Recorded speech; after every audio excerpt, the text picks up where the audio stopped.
All right, everybody, welcome out to the Logroom Guys Craft Beer Show. It is Tuesday, September the 3rd, 2024. Jersey Johnny coming at you. With me, as always, is none other than Mr. Beer Samurai. Say hello, Mr. Samurai. Hey, just finishing up dinner. What else is new? Yeah, well, you know me. So I always eat late. Make sure I've got something to eat before the show. And you usually eat something that has to do with a day, don't you? I mean, that's normally what you do, right? Yeah, it's National Barbecue Baby Back Spare Ribs Day. Happy National Barbecue Baby Back Ribs Day. There you go. I really wanted to go with the other day it is today, but I couldn't find any Welsh cheese. It's also National Welsh Rarebit Day. It is also National Welsh Rarebit? Yeah, I haven't had that in like forever. So there's no need to put a crawl for that. No. But so many people call it Welsh Rabbit Day. There's no rabbit. It's not Welsh. It's not Welsh Rabbit Day. No. I'm sure I'm sure there's a couple of Welsh rabbits that would be happy to have a day, right? Yeah, they're like big and fluffy though, the Welsh ones. Mm-hmm. So just for good measure, Happy National Welsh Rabbit Day. So there you go. Yeah, there we go. I gotta make that one of these days. I just don't know where to find the proper cheese. I guess you can do it without Welsh cheese. I mean, I'm sure you could. It's not going to taste exactly the same, but it's going to be close. Yeah. You know, just you to use something a little sharp, and yeah. And for those of you who don't know what it is, it's basically beer cheese toast. Pretty much, yeah. It's beer cheese over toast. Over toast. Okay. Really good. Yeah. Still trying to talk cloverleaf into putting it on their menu. I'm shocked they don't or haven't once in a blue moon have had it. Yeah. The Welsh Rarebit, not the Blue Moon. But now that dinner's over, I'm thirsty, John. You're thirsty, so you want to drink. That's what you're saying. Uh-huh. All right. So let's get the guests. We have guests, multiple guests tonight. Guests. Get them on so we can actually start drinking. So, yeah, because I don't want to start without them. No, we can't. Well, we specifically actually can't tonight. We actually can't. And you'll find out why momentarily. So please. Not like I haven't in the past. First of all, this is true. First of all, please welcome to the show Todd Clement of Monkless Belgian Ales in Bend, Oregon. How are you, Todd? Doing great. How are you guys? Oh, we are great. And he is sitting there with Kat Reyes. Of course, as you know, she's been on the show many times. And we have another little side project going on with her, but that's for another show, like literally for another show. So yes. But in any event, so how's everything going, Todd? Oh, it's going great. Just getting ready to head off on a trip to Belgium tomorrow. So it's going to be fantastic. A couple weeks there. That's awesome. Oh, wow. It's going to be too long to go through your hit list? Or are you very targeted? I don't know. Maybe. Well, before we go through his hit list, let's bring the other guest on. Please welcome also to the show, Marty Nachel from the International Beer Judge, beer writer, and founder and president of the American Craft Beer Hall of Fame. We'll talk more about that, of course, as we get on to it. How are you doing, Marty? I'm doing well, thank you. Thank you all for coming on the show tonight. We're going to talk. Marty's going to be involved in a beer tasting we're going to do with Todd's beers from Monkless, and we're going to talk more about what Marty has done, is doing, and will be doing in the future after that. So, and then lots to talk about tonight. So everybody knows this is the first time we've ever done 3 time zones. Right? This is true. Because we've got Todd's out in the Pacific, Marty's in the Central, Marty's in Chicago, right, Marty? Yep, suburbs. Suburbs? So suburbs of Chicago. Three Anywhere near Shermer? Yeah. Mm. No, I'm kidding. So this is the first for the show. 3 time zones on the show. This is true. Many times there's been multiple time zones, but this is the first time, or 2 time zones, but this is the first time with 3. So very good, very good. All right. So Todd, let's start with you. First of all, any highlights of your hit list in Belgium? West Fletcher, of course. Ockel, I've always been a big fan of Ockel. Okay. Oh, yes. Not practiced anymore, but I've always loved their beers. So we'll visit both of those monasteries. So that'd be cool to. Those are kind of probably the top 2. I mean, West Mall, that'll be fun too. I could keep going, but all of our eyes just turned green. Thanks. Exactly. Thanks. Yeah. With envy. Yeah. Really quick, Brian Boak chimed in. Cheers, everybody. Cheers, Brian. We'll cheers you when we all get to our beers. We'll cheers you back when we all get to our beers. All right, Todd, we want to move the show along. We want to. Normally, we open a beer first and then we start talking, but we're specifically going to be doing some stuff with beers. But I'm going to ask you a couple questions first, and then we'll jump right to the beers. I'm just curious. We ask everybody this question, and Marty will ask you later. But Todd, for you right now, what do you remember? What the first craft beer you ever had was?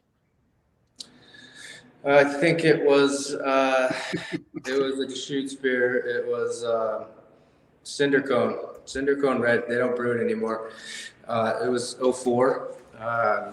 It was right after we moved to Bend, and it's actually is probably the beer that really opened my eyes to craft beer and craft brewing.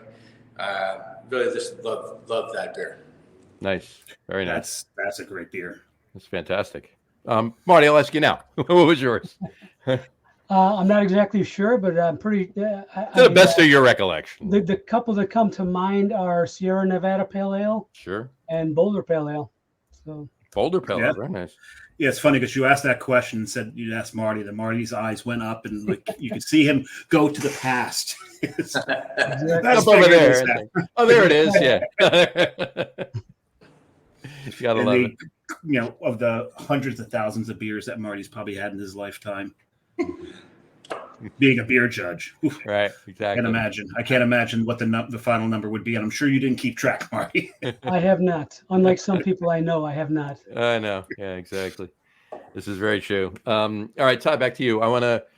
What first got you? Was it that beer? Was it that Deschutes beer that you had, or what was it that was actually the precipice of you saying, "I got to do this for a living"? Yeah. Well, it took a while for me to say I want to do this for a living, but it was pretty short between wanting to start brewing on my own. After that beer, I would say within a few years. But what really kind of drove me was we moved to Bend in 04. Great craft beer scene, lots of phenomenal beers, but as you know, especially back in that time for sure, really more hop driven, hop forward beers. That's really kind of what everybody here was doing for the most part. But I started traveling with my job at that time, and I was going to Belgium. I started going to Belgium, about once a year. Oh wow! And my first trip was in September of 2004. I was hanging out with a bunch of locals, and they were picking out beers for me every night. I'd go out to dinner with them, 4 or 5 nights in a row, not have the same beer twice, and just absolutely just loved all the beers. Really focused on, what I would call Trappist style ales, Abbey style ales, your triples, doubles, quads, dark strongs, those kinds of beers. And that's really kind of what made me go, there's something missing here in Bend. There's something missing in America overall, in my opinion, and especially on the West Coast, nobody really focusing on styles of beers that I started growing to love. And that's kind of what brought me to it and brought me to starting to brew Belgian beers. I haven't brewed a single beer that wasn't of, I would say, Belgian kind of origin. The style. John, we know somebody who would really appreciate that. Huh? I do. I'm aware of somebody that fits that description. Although he does brew other beers. He does. He's my partner at Coastal. So Todd, you're going to Belgium with a boot on? Oh yeah. That's air travel sucks to begin with. Yeah. Oh, you got to do it with a boot, no leg room, and you have to wear a boot. He's going to fill his boot with beer. I see. Das Boot. Das Boot. There you go. There's a reason for everything. Unfortunately, I'm in a boot at the moment, but it's kind of is what it is, and the trip will still be great either way. So yeah, of course, absolutely. Yeah, certainly. Yeah, exactly. Can't cancel the trip because you're in a boot. So yeah, you've got some great rewards on the other side, don't you? 100%. So, all right. So then, what was the that? When did you start Monkless? Like, when did you open Monkless? As a second business, home business in 2014, but really kind of out and going, okay, quitting the day job and focusing on this. What happened in the middle of 2016? Mm-hmm. We opened up a spot with a 10-barrel brew house and opened up a little tap room off of that. Just started growing basically through the tap room and through distribution. So 2016 is where we started that, and then we just recently this year moved that location, closed it down, and moved into this current space that we're at, and have a 15-barrel brew house in here, and just kind of what we like to consider for our production side, which should be our our forever home. Kind of will keep us kind of cruising and be pretty much what we want it to be from here on out. Very nice. Very cool. Very nice. That's awesome. Well, I'm super psyched, if you will, to get to enjoy some of these beers. So I don't know if you are, Dave. I've poured my first already. Have you? It's sitting right here, and the aroma is killing me because I want to put this in my face. All right. Yep. All right. So, Right there. Here we go. Cool. why don't we kick that off? There you go. I'm not drinking yet. I'm not drinking yet. So Right. Honors always go to the guests. absolutely. So yeah, I'll put the crawl up.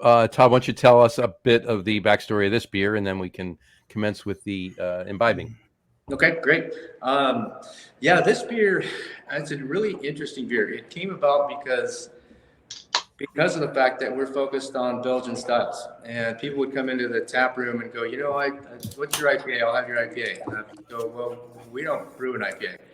And that kind of got me to the point where I went, we brew a great triple. The Trinity is our classic triple, really kind of along the lines of what you'd expect from a West Malt kind of triple. That's kind of what my gold standard for that particular beer. But we went, if we dry hop the Trinity, I bet we'd have a really great beer. So we dry hopped the Trinity with Citra and Hallertau Blanc, and it became Capitulation. So, And the name now makes a lot of sense. Yeah. Right. Yeah. So Oh wow. we gave in to the pressure of dry hopping a beer, I guess. We didn't brew an IPA. We do one once a year, but for a special cause. But this one really was kind of capitulating to that need, but still at the same time trying to be true to our roots and go, we're going to dry hop our triple, and that's the way we're going to do it. So this beer, obviously Citra is like the main star kind of in this on the nose. You definitely get that tropical profile from it, and from those hops. A little bit of maybe a wine grape kind of character from the Hallertau Blanc that comes kind of through in the background. But at the same time, as you're drinking that beer, you definitely get the yeast profile. You get some of that yeast profile from that Belgian yeast, some of the spiciness that comes back on that back end of the palate. Mm-hmm. But it's just being dry hopped. It's 36 IBUs. It's really mild on the palate, and isn't something that's meant to provide any additional bitterness. But you get a little bit from the dry hopping. I got to say, some of the yeast esters do come through on the nose very nicely, and I think that's what hit me first. Actually, was the yeast esters, and I love Belgian yeast esters, so that's why I was salivating this whole time. So we're actually drinking a different version of that beer. Kat and I are drinking a draft only version of this beer. So a couple of weeks ago, we brewed Capitulation, so we brewed the Trinity, but instead of dry hopping with Citra and Hallertau Blanc, we dry hopped with Muteca and with Nelson Sauvin. So we call it Down Under, but it's a Down Under version of Capitulation. So do you get stronger wine notes out of the Nelson Sauvin? Oh yeah, we double dry hop that just to kind of give it a little bit of an extra punch, which we don't on that particular beer. Nice. On the beer you're drinking. But it turned out really nice. A lot of this one has definitely a bit more like the mango, kind of some of those profiles from Muteca, and then, but yeah, definitely a little bit of that like lime and gooseberry kind of stuff that you get from. It's really nice. Sabine. Yeah, the softer white grape from the Nelson. Motueka can be aggressive with the lime. So was there more Nelson and less Motueka, or 50-50? Oh, you're more Motueka. Yep. Gotcha. Oh, interesting. Well, cheers. Let's give this a taste. Cheers.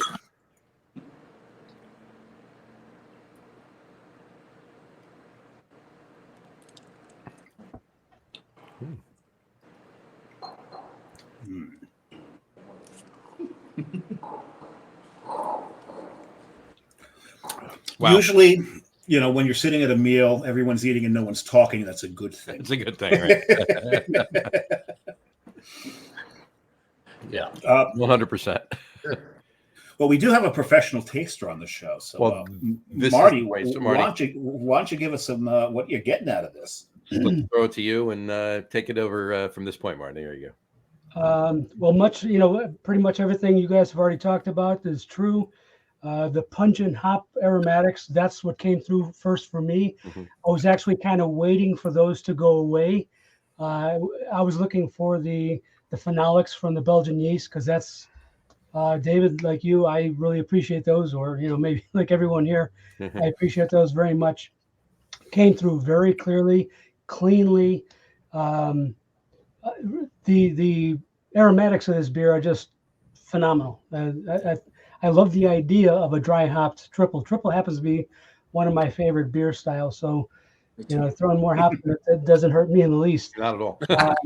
I am curious. So, Todd, you said something about a draft version. Are you talking about this one? So So we did a draft only version of it. We didn't put it in cans. The one. Okay, just curious. Yeah, we didn't can it because look at the label. It lists the hops on it, and since we just completely switched the dry hop out of it. You said this is Citra and Hallertau Blanc. You said correct. Nice, very nice. So I'm curious, Todd. Do you think maybe the dry hopping may have, typically triples are very clear. This one is somewhat less so. You think the dry hopping caused that? Yeah, definitely. And we've seen that in the past. Just kind of depends on. We actually don't clarify this beer at all. Whereas the Trinity we do. Most of our other beers we do, but this one I just intentionally don't. I kind of like it. I like it to be a little hazy if it is every once in a while. No, it is what it is. Yeah. More capitulation. Yeah, exactly. to the fan base. I got a question about the beer, because the mouthfeel that I'm getting in the wash, I'm trying to figure out if that's resiny from the dry hopping or the esters from the yeast, and I can't quite figure that out. I'm getting a little of both. Yeah, that's why I can't figure it out. It's I was thinking that too, and it's like both of them are playing on my palate. Yeah, I tend to get a bit of both, but I would say the dry hop character that tends to kind of add more to the mouthfeel to me. But I have the benefit also of knowing what the base beer, the Trinity, tastes like when it's not dry hopped, to actually reflect on, and then I can go, okay, I can see the difference. And we taste these two beers side by side. It's actually amazing. It's really neat to do that as a comparison, honestly. Sure. This is really cool. It's definitely I'm liking it a lot. Yeah, a lot. It's hard not to like it. Exactly. I mean, I'm a huge Belgian beer fan. I'm a huge IPA fan. When I say IPA, I'm talking about IPAs. I'm talking about bitter resin, IPAs. Not I'll drink a New England. We brew many New Englands. Keep the lights on beers. But this is fantastic. So kudos on this one. Great, thank you guys. Appreciate it. Can't wait to tell Matt about this. Yeah, exactly. And he didn't get any. Marty, any other notes? A couple of things. I just wanted to ask Todd again. Can I assume you're making this with Pils malt? Yes, Dingman's is the base malt basically that we use for this. Very high percentage, probably. There's a bit of. We do mix it, so on most of our beers we'll use two different Belgian Pilsners, because we've noticed efficiency issues if we kind of just go with one seems to be way higher than the other kind of thing. So we just kind of do it 50-50 on the two different Belgian Pilsner malts that we use. And then it's got a little bit of aromatic and a little bit of white wheat malt and about 8% sugar into the boil. And the rest of it is the yeast beforehand, of course, and then the dry hop character. Yeah, I really love the yeast character, not just in the nose, but also on the palate. Mm-hmm. I also get like a real nice orangey tangerine type fruit flavor in there too. It's I'm accustomed to getting more like a lemon, but this manifests as an orange, which I think is really nice. Yeah, cool. That's great. Yeah, I'm actually in. I was saying that. Yeah, I'm gonna get that citrus is in there, but yeah, I'm getting more. Yeah. Definitely more on the tangerine side. Like that. Yeah, that's really good. Reminds me a little of a pomander where you get a I don't know if you know what a pomander is, where they take like an orange or a tangerine and spike into the peel with cloves. Ah, So you're getting the phenols and that tangerine in there. Yeah. And they usually would take those and they'd throw that into the punch. That's what a pomander is for. Interesting. And then what they do is they fish it out of the punch. Someone could fish it out of the punch if they really like somebody. They'd walk up to them, pull a clove out with their teeth, and if the other person liked them back, they'd pull it out of their mouth. So basically, a way to kiss somebody. Interesting. That's a medieval thing. I'm a medieval nerd. At any rate, back to beer. I didn't know there was the medieval word before that. What? Well, you're a medieval nerd. You said you were a medieval nerd. I said I didn't know there was a medieval part to that. Oh well, you can put many things in front of nerd. But yeah, that's actually interesting. I like that. Where does that stem from? Where does that stem from? Seriously, honestly, where does that stem from? Pomander? Yeah, like you said, medieval. Like, but specifically, where is that? Now you stumped me on that. I can't remember exactly where it's sourced from. We'll have to get one of our producers. It may be French. Actually, it sounds might have been Pomander. Kissing, yeah, sounds French. Yeah. We'll go with that. I'll look it up. We'll look it up later, and if not, if I'm wrong, we'll do a retraction. We'll do a retraction. Exactly. We've never done that on the show before. No, we just gotta let it fly. It's fine. Anyway, now, John, you mentioned this whole thing about just don't finish the beer because there's so much to drink. It's like I'm finding it very hard not to finish this. I knew damn well a dry hop Belgian triple. I knew damn well that I was going to finish this one, so I poured most of that. I saved a little, which I'll probably pour the rest right now. But the other two, I'll probably pour half the bottle and then save the rest for drinking afterwards. Well, Todd just pulled a bottle out, so I'm going to leave the rest of my capitulation here. I'm going to take a sip of water to clear my palate. I'm not rushing. No, that's okay. I'm anxious to get to the next. I am as well. That's another reason too. So yeah, I can leave the rest of this. I'm going to take a sip of water as well.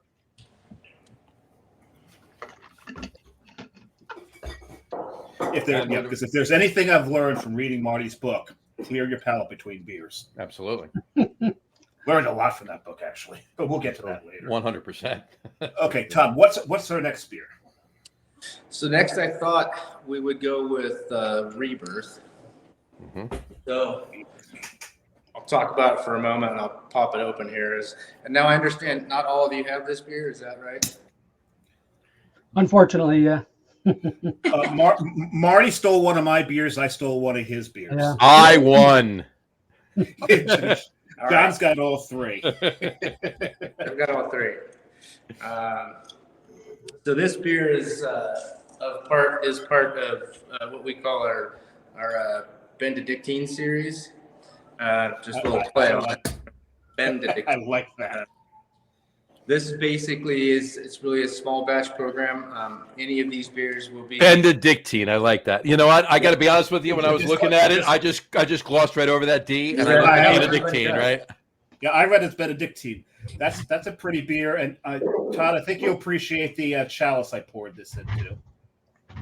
That's a West Fletcher chalice. I used to have a West Fletcher chalice, but we'll leave that right there. I think I have one home. I'll What's bring you one. The interesting? Yeah, there you go. The interesting thing about the chalice, and Marty can correct me if I'm wrong here.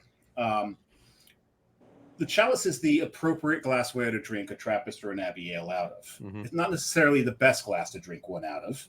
It's just that the monks really like to drink it out of chalices because it reminds them of the Holy Grail. Not because it does anything for that. Actually, what's better is something more like this, like a flared tulip, especially stemmed, so you don't ruin the temperature of the beer unless you want to. But I figured for this one, It's the Benedictine series. It's coming out of a West Fleteren chalice. There you go. So this beer is it's been named Rebirth. That's we released it in the spring. We blended actually 2 different triples that were barrel aged in different bourbon barrels. So these are one's an all malt triple in some second use bourbon barrels, and one was the Trinity, our classic that we brew all the time in a single first use bourbon barrel. We blended those together, and then out of it came this beer. So it's nice that the one batch, the second use was in barrels for about 11 months, and the Trinity was about 3 months. Then the blending, that's about 9.2%. But it's just nice. You get a nice bourbon character to it, a little bit of oak and vanilla. I tend to get a bit of vanilla. Vanilla's strong in the nose. Really strong, yeah. What I'm loving here already, this theme of taking a really well-made Belgian and throwing America into it. Right? you dry hop the triple, then you took blended triples that were aged in bourbon barrels, and I am loving this concept. A barrel aged triple, yes, please, every day, and twice on Sunday. Yes, Saturday I have to work on Mondays. I'm sorry, it's twice on Saturdays. Yeah, it's a good idea. You know what? Yes.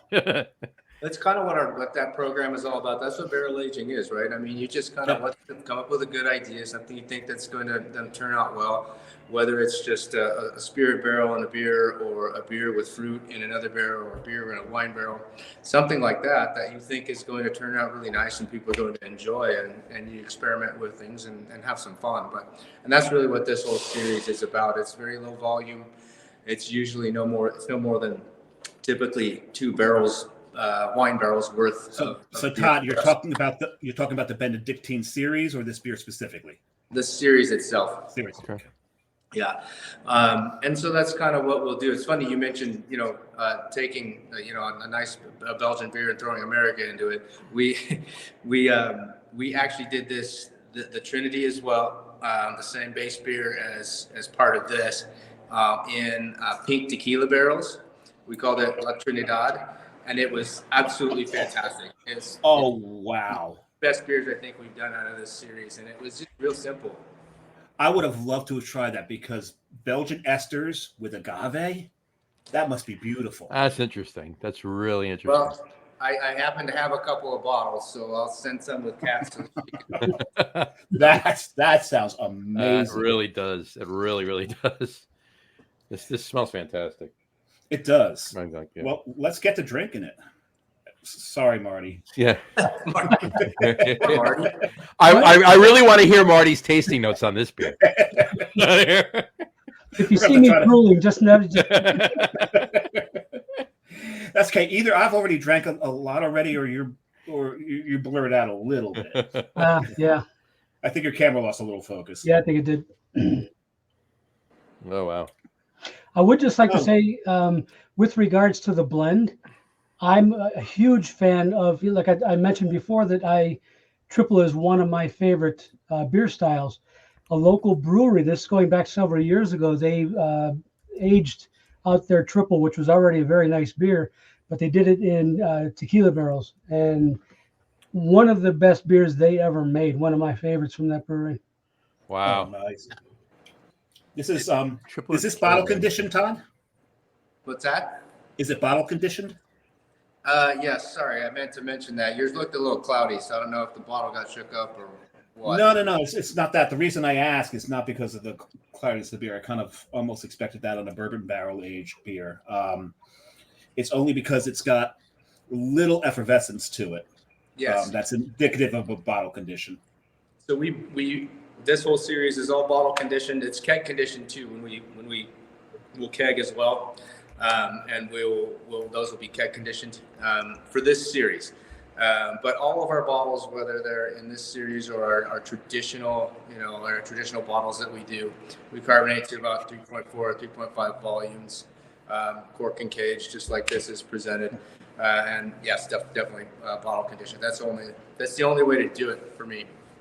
Yeah, normally the cork and cage indicates it's been bottle conditioned, but there are people that cork and cage and don't bottle condition, and it's like I expect it to be bottle conditioned when you do that. This is weird, and I'm only have the bravery to say this because Marty's not tasting it, and I don't look like a fool in front of Marty Nachel.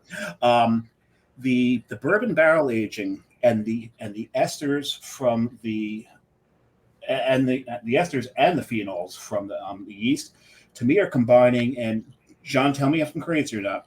It's almost coming off as a little bit of like pineapple flavor to me. Yep. Yeah, 100%. Yeah, it's got that. And I know it's a combination because there's nothing in there that throws pineapple. Yeah, no, it's definitely got that. It's weird, right? It's not. Yeah, it shouldn't not be tropical, right? But it's got that. It's got a little bit of that hint of that sweet pineapple juice. Yeah. So this was an interesting blend. One of the beers, as tradition goes, like our triple, and all your bigger Belgians, you're typically adding sugar into the boil, sucrose into the boil, to help lighten the mouthfeel and get that bigger alcohol without more maltiness. One of these triples was an all malt triple. So we used no added sucrose, but it was still like a 9.5% beer when it went into the barrel. But that beer, for some reason, when we did that fermentation, came much the spiciness, the phenolics that we got out of it, and the way the yeast interacted with that beer was completely different than we've seen with our traditional triple. So we got some interesting phenolics out of that, and some interesting esters too. And so that was 2/3 of this beer, actually, as it was blended together, was that base beer. The phenols are playing really, really nice in this. And even I'm getting a little wood. And yeah. Oh, I'm getting a lot of the wood. Yeah. Yeah, no, I'm not going to go there. That's okay. We were all thinking it. That's why I said I'm getting a little of the wood. Now you know. Because this beer it's that good. I have a question. Like, how long could you keep this? Like, if I bought this, could I put it in my cellar, and how long would it keep for? In your cellar, I don't know. I don't know what the upper limit is. I mean, this beer, we bottled it. I'm very interested, considering I have two of them. And you're gonna have to say the same on the next ones for Marty. So it's right for me, sitting right there. Cellaring easily a couple of years.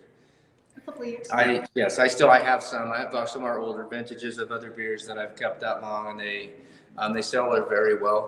All the beers that we do in this fashion are really high alcohol beers, which is one of the good things that helps preserve them. As long as the cork is good and you can maintain your pressure and you don't get oxidation, you're bound to get some oxidation over time. That's just is what it is. The longer you keep it, but a good couple of years is this beer won't have changed much. I don't believe, not in my experience with the others. with some of the other beers, Kat, with some of we'll talk about that later. Anyway, go ahead. Yeah, no, I love this beer. I've got nothing. That was my only question. Yeah, good amount of time. Sure. This is really, this is. I'm actually upset that you don't have a bottle, Marty. One, because I really would love you to taste this, right? But also because I want your want your notes on it. I really do. I just have to go out to Ben. That's all. Yeah. Well, let me know. Marty, I'll go too. Marty, I've got another one of those too. So we'll go to Ben. One of those too. Yeah. Awesome. Yeah. This is. That's really Marty good. does have a Kroon der Brom. Kroon der Brom, cool, good. So. I don't want to rush anybody. Forward to it. Marty, do you have anything else to open? Yeah, I got it. So Marty, what other notes do you have on this beer for us? Hang on, I'll go to my basement. Right. All right. Yeah, this is fantastic. Kudos on that. Look, Thank you. Todd, I'm not trying to blow smoke up your ass. I really am not. This is really fantastic. It really is. Really. I appreciate it. I'm glad you guys are enjoying it. Well, to the point that you had earlier, there's not a lot of breweries that are Belgian only in this country. Right? You, Lost Abbey. Omegang's not even Belgian only anymore. No, they're not. No, they're not. They capitulated. They capitulated. There's so few left, and Lost Abbey kind of cheated because they're just the other half of Port Brewing, so they can keep the lights on on one side, right? Exactly, and finance their Belgian side. So it's a little bit of cheating. Your bravery is commendable, sir. Thank you, appreciate it. Yeah, I've said all along, I've never done this. If there had been a brewery in Bend that was already doing it, I'd probably still be doing my other job and buying lots of beer from them. Fair enough. A question for you too. I did notice one thing on your website. You won a GABF award. We won in 2020. Do Nothing won a gold medal, and then so I didn't mention this when we were drinking it earlier, but in World Beer Cup this year. Peppercorn Imperial Wit took a gold, and Capitulation took a bronze in the American Belgian style. Marty, did you judge any of those? I may have. I was there in 2022. Well, he just said those were this year. World Beer Cup was. in Vegas this year. Yeah, I was there. You went in and go. Yeah. I didn't get there either, and I really wanted to, but I couldn't. So, I'd just like to add, as from a marketing perspective, that distinguishing yourself is really smart. I agree. It allows us to do what we want to do without necessarily the expectations for something completely different, but at the end of the day, you got to keep the lights on. So, I get that. I get why breweries change, and change with the times and things. I mean, everybody's doing things a little differently these days. I mean, we're brewing a Pilsner now, for Christ's sake. We're Monkless Belgian ales. So but we're brewing a lager. So I'm assuming a Belgian Pilsner, right? Okay. Yes. Yeah. Okay. I mean that's your I mean, we use a traditional lager strain, but we're modeling it after the type of pilsners you'd have when you're in Belgium. So that's fair enough. Well, that's taking a Belgian beer and throwing America into it, right? That's basically. I had an amazing Belgian grisette in Eugene. Have you ever thought about brewing that style? No. It's because it's French. It's French. It's a French style. So, but to Kat's point, distinguishing yourself is very, very important from that marketing point of view. But when you distinguish yourself in a niche like that, you've got to be damn good at what you're doing to be able to survive when it's that niche. And I can see why you survive, because 100%. This stuff is stellar. Thank you, guys. I really appreciate it. That's too kind. Let's put it this way.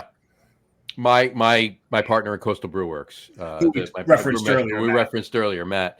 He is. I mean, we brew a lot of different styles, right? But his top favorite style to brew. He's a huge Belgian beer guy, right? So the point, Pater's beer, right? Well, yeah, we brew one of our core beers is a Pater's beer. All right. So in any event, I was going to say, well, when you get back from Belgium, we need to talk about Matt and I flying out and doing a collab, or you coming here and doing a collab, either or. Yeah, that sounds awesome. Or both. That'd be great. Or both, And then we come out there, Marty will meet us out there, and we can have all the beer out there too. I'm on. There we go. And I just drank Marty back into focus.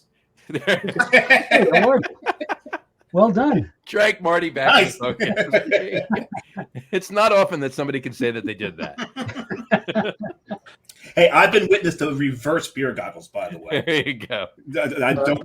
Don't make me tell that story. No, I don't. No, not here, not now. That's fine. I know the story. Leave it alone. Anyway, all right. Shall we move on? Shall we move on to make Dave water his mouth? I'm the one. There you go. Yep, you guys open that up. I do have a third beer prepared for this occasion. So the name of this That's the right beer word. is. Oh, go ahead. You want me to go? No, No, yeah, yeah, you go. He's just Dave was just moving on. I wasn't prepared. I didn't have my bottle opener. Bottle opener. Oh, you Oh, don't have because beer I- now. Because he's just drinking another beer. He's not going to wait and patiently like Marty did and not have any beer. Dave's I got to drink understand. something Okay. while we're drinking, right? So this Poppy beer is, got out of that, Marty. This beer is named Kroon der Bram, which is translated as Crown of Blackberry. So this beer started out as Restitution, which is a 7.6% Belgian Golden Ale. Spent 11 months in fresh Pinot Noir barrels on 100 pounds each, 2 barrels of Triple Crown blackberries. This beer, it's obviously as you pour it, it's going to have a little bit of a lavender hue to it. The secondary fermentation after we basically macerated the blackberries and put them into the barrel, then put the beer on top of it, and within 24 hours, we at this point didn't strap down the bung, and they were breathable bungs, but I came in over the weekend and the bungs were just laying on their sides with all sorts of blackberries on top of the barrels. So I had a lot of cleanup to do, but didn't nice positive pressure, so it didn't affect the beer at all. But the fermentation, the vigorous fermentation was crazy. Lots of sugar in these berries. So John, Yes, there was. Yes, there was. John, I've been watching John the whole time because he had a little difficulty opening, and when he opened, he well, let's say he's got to clean up a little. you know, Well, you know, it came in the mail, so oh, I just. Oh, it's had a couple days to rest. Oh no, it's been in the fridge since I told you I found it. It's been in the fridge since then. Leave it at that for now.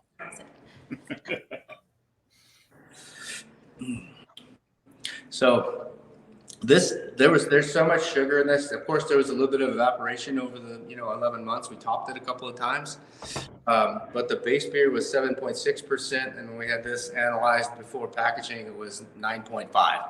So we got almost 2 points of 2 percentage points of alcohol content just from mostly the sugar of the berries that was added into the beer Wow. after into the barrel. Funny. Nice fruit character on the nose, a little bit of tartness, a little wood character. The Pinot, I get a little bit of a tannic kind of character from the Pinot Noir, from the wood, and from the Pinot residual, and it built just soaked into the wood that it pulled out. But really nice beer, and this has gone over really well. It's sold fantastically well for us. Just a little filler informational for you, not for anybody else or anybody that cares or nobody. No one cares. Nobody cares. My favorite red wine is Pinot Noir. My favorite fruit to add as an adjunct to beer are blackberries. Yeah. So Good combo. John's I'll leave it there. in heaven. John's in heaven. I'll leave it there. And it's a Belgian beer. And it's a Belgian beer, which there you go. Right. So that's why John had to clean up a little. I didn't go there. Well, this twice now we've gone there. You went there twice. I didn't. Let's face it, we all did. Yes. Pardon me. All I right. just voice it. We're laughing about you guys. No. You're laughing at us guys. But that's what we like. Marty, Oh wow. Say again, Kat, we didn't hear you. what do you think, Marty? Pretty awesome. So far, I've only smelled it, haven't tasted it yet. Obviously, the nose is very fruit forward. That was the first most obvious thing about it. There was something else going on behind that I really like too. There's a little bit of an earthiness to it. Yeah. I'm getting that. Eventually, the fruit and the earthiness kind of mellowed out, and that's when the oak came out. And anybody who knows me knows that I love oak beers. So this is really turning me on as well. Can't wait to taste it. This is really, yeah. I think what blew me away about this was how all of these different flavors just came together so effortlessly. Mm-hmm. Well, one thing I want to say, just to shift focus onto what Marty just said for 1 second, not to put you aside, Kat, for a second, but just to shift focus on what Marty just said. If you smell this now, I'm getting all of that, right? But even if you were not, you're getting something, right? But you didn't know what you were getting. The way Marty described exactly what the aroma is would lead anyone right to saying, "Oh yeah, that's there. Oh yeah, that's there." You know what I'm saying? It's just, Yeah. Gotta know how to bullshit. 100%. That's why he does what he does. There you go. And he does it so well. Right. There you go. Shall we taste? I'm a sip or two ahead of you. Are you? Well, then tell us what you got there, Marty. Oh wow. Oh wow. Oh wow. Cheers. Thank you. Again, food forward, but unlike what you would think, it's not cloying. No, not cloying at all. It's fairly dry. If I didn't know that these were blackberries, I may not guess correctly that they are. Just kind of a generic berry flavor. That dark fruit Right. pigeonhole, right? Yeah. Yeah. The wood eventually does make it to the palate. It's more towards the finish. Fairly dry, but not overly dry. Really nice drinker. Low CO2. Very pétillant. Very light. Yeah, it's not nowhere near overcarved or anything like that. Even the way it came out of the bottle, it calmed down very quickly. Mm-hmm. Yeah, you can even see it's not really even holding a head much anymore. No, I got a little bit of one on mine. That's about it. And I've noticed that with a few of the different beers that we've done on fruit. We did a couple of beers on 2 different grapes year before last, and then a couple years ago we did Beer Maker our Dark Strong on cherries. This looks like the 4th beer we've done on fruit. And what I've noticed is a beer that'll typically have really good head retention. I haven't researched it yet. I'm just kind of talk about what my head brewer and I have been talking about. Is that why is that the head retention is kind of that period of time where it's sitting on the fruit. It's kind of breaking up those proteins. Whereas something like Rebirth that was in a whiskey barrel, that head retention was fantastic, right? You still had a lot of proteins and nice foam on that, but we're not having that here. So I haven't researched it, like I said, but I'm just curious what it is. If it's maybe some wild yeast that's somehow chewing up those proteins. I haven't thought about it, but yeah, I've noticed that on all 4 of those beers that we've had on fruit.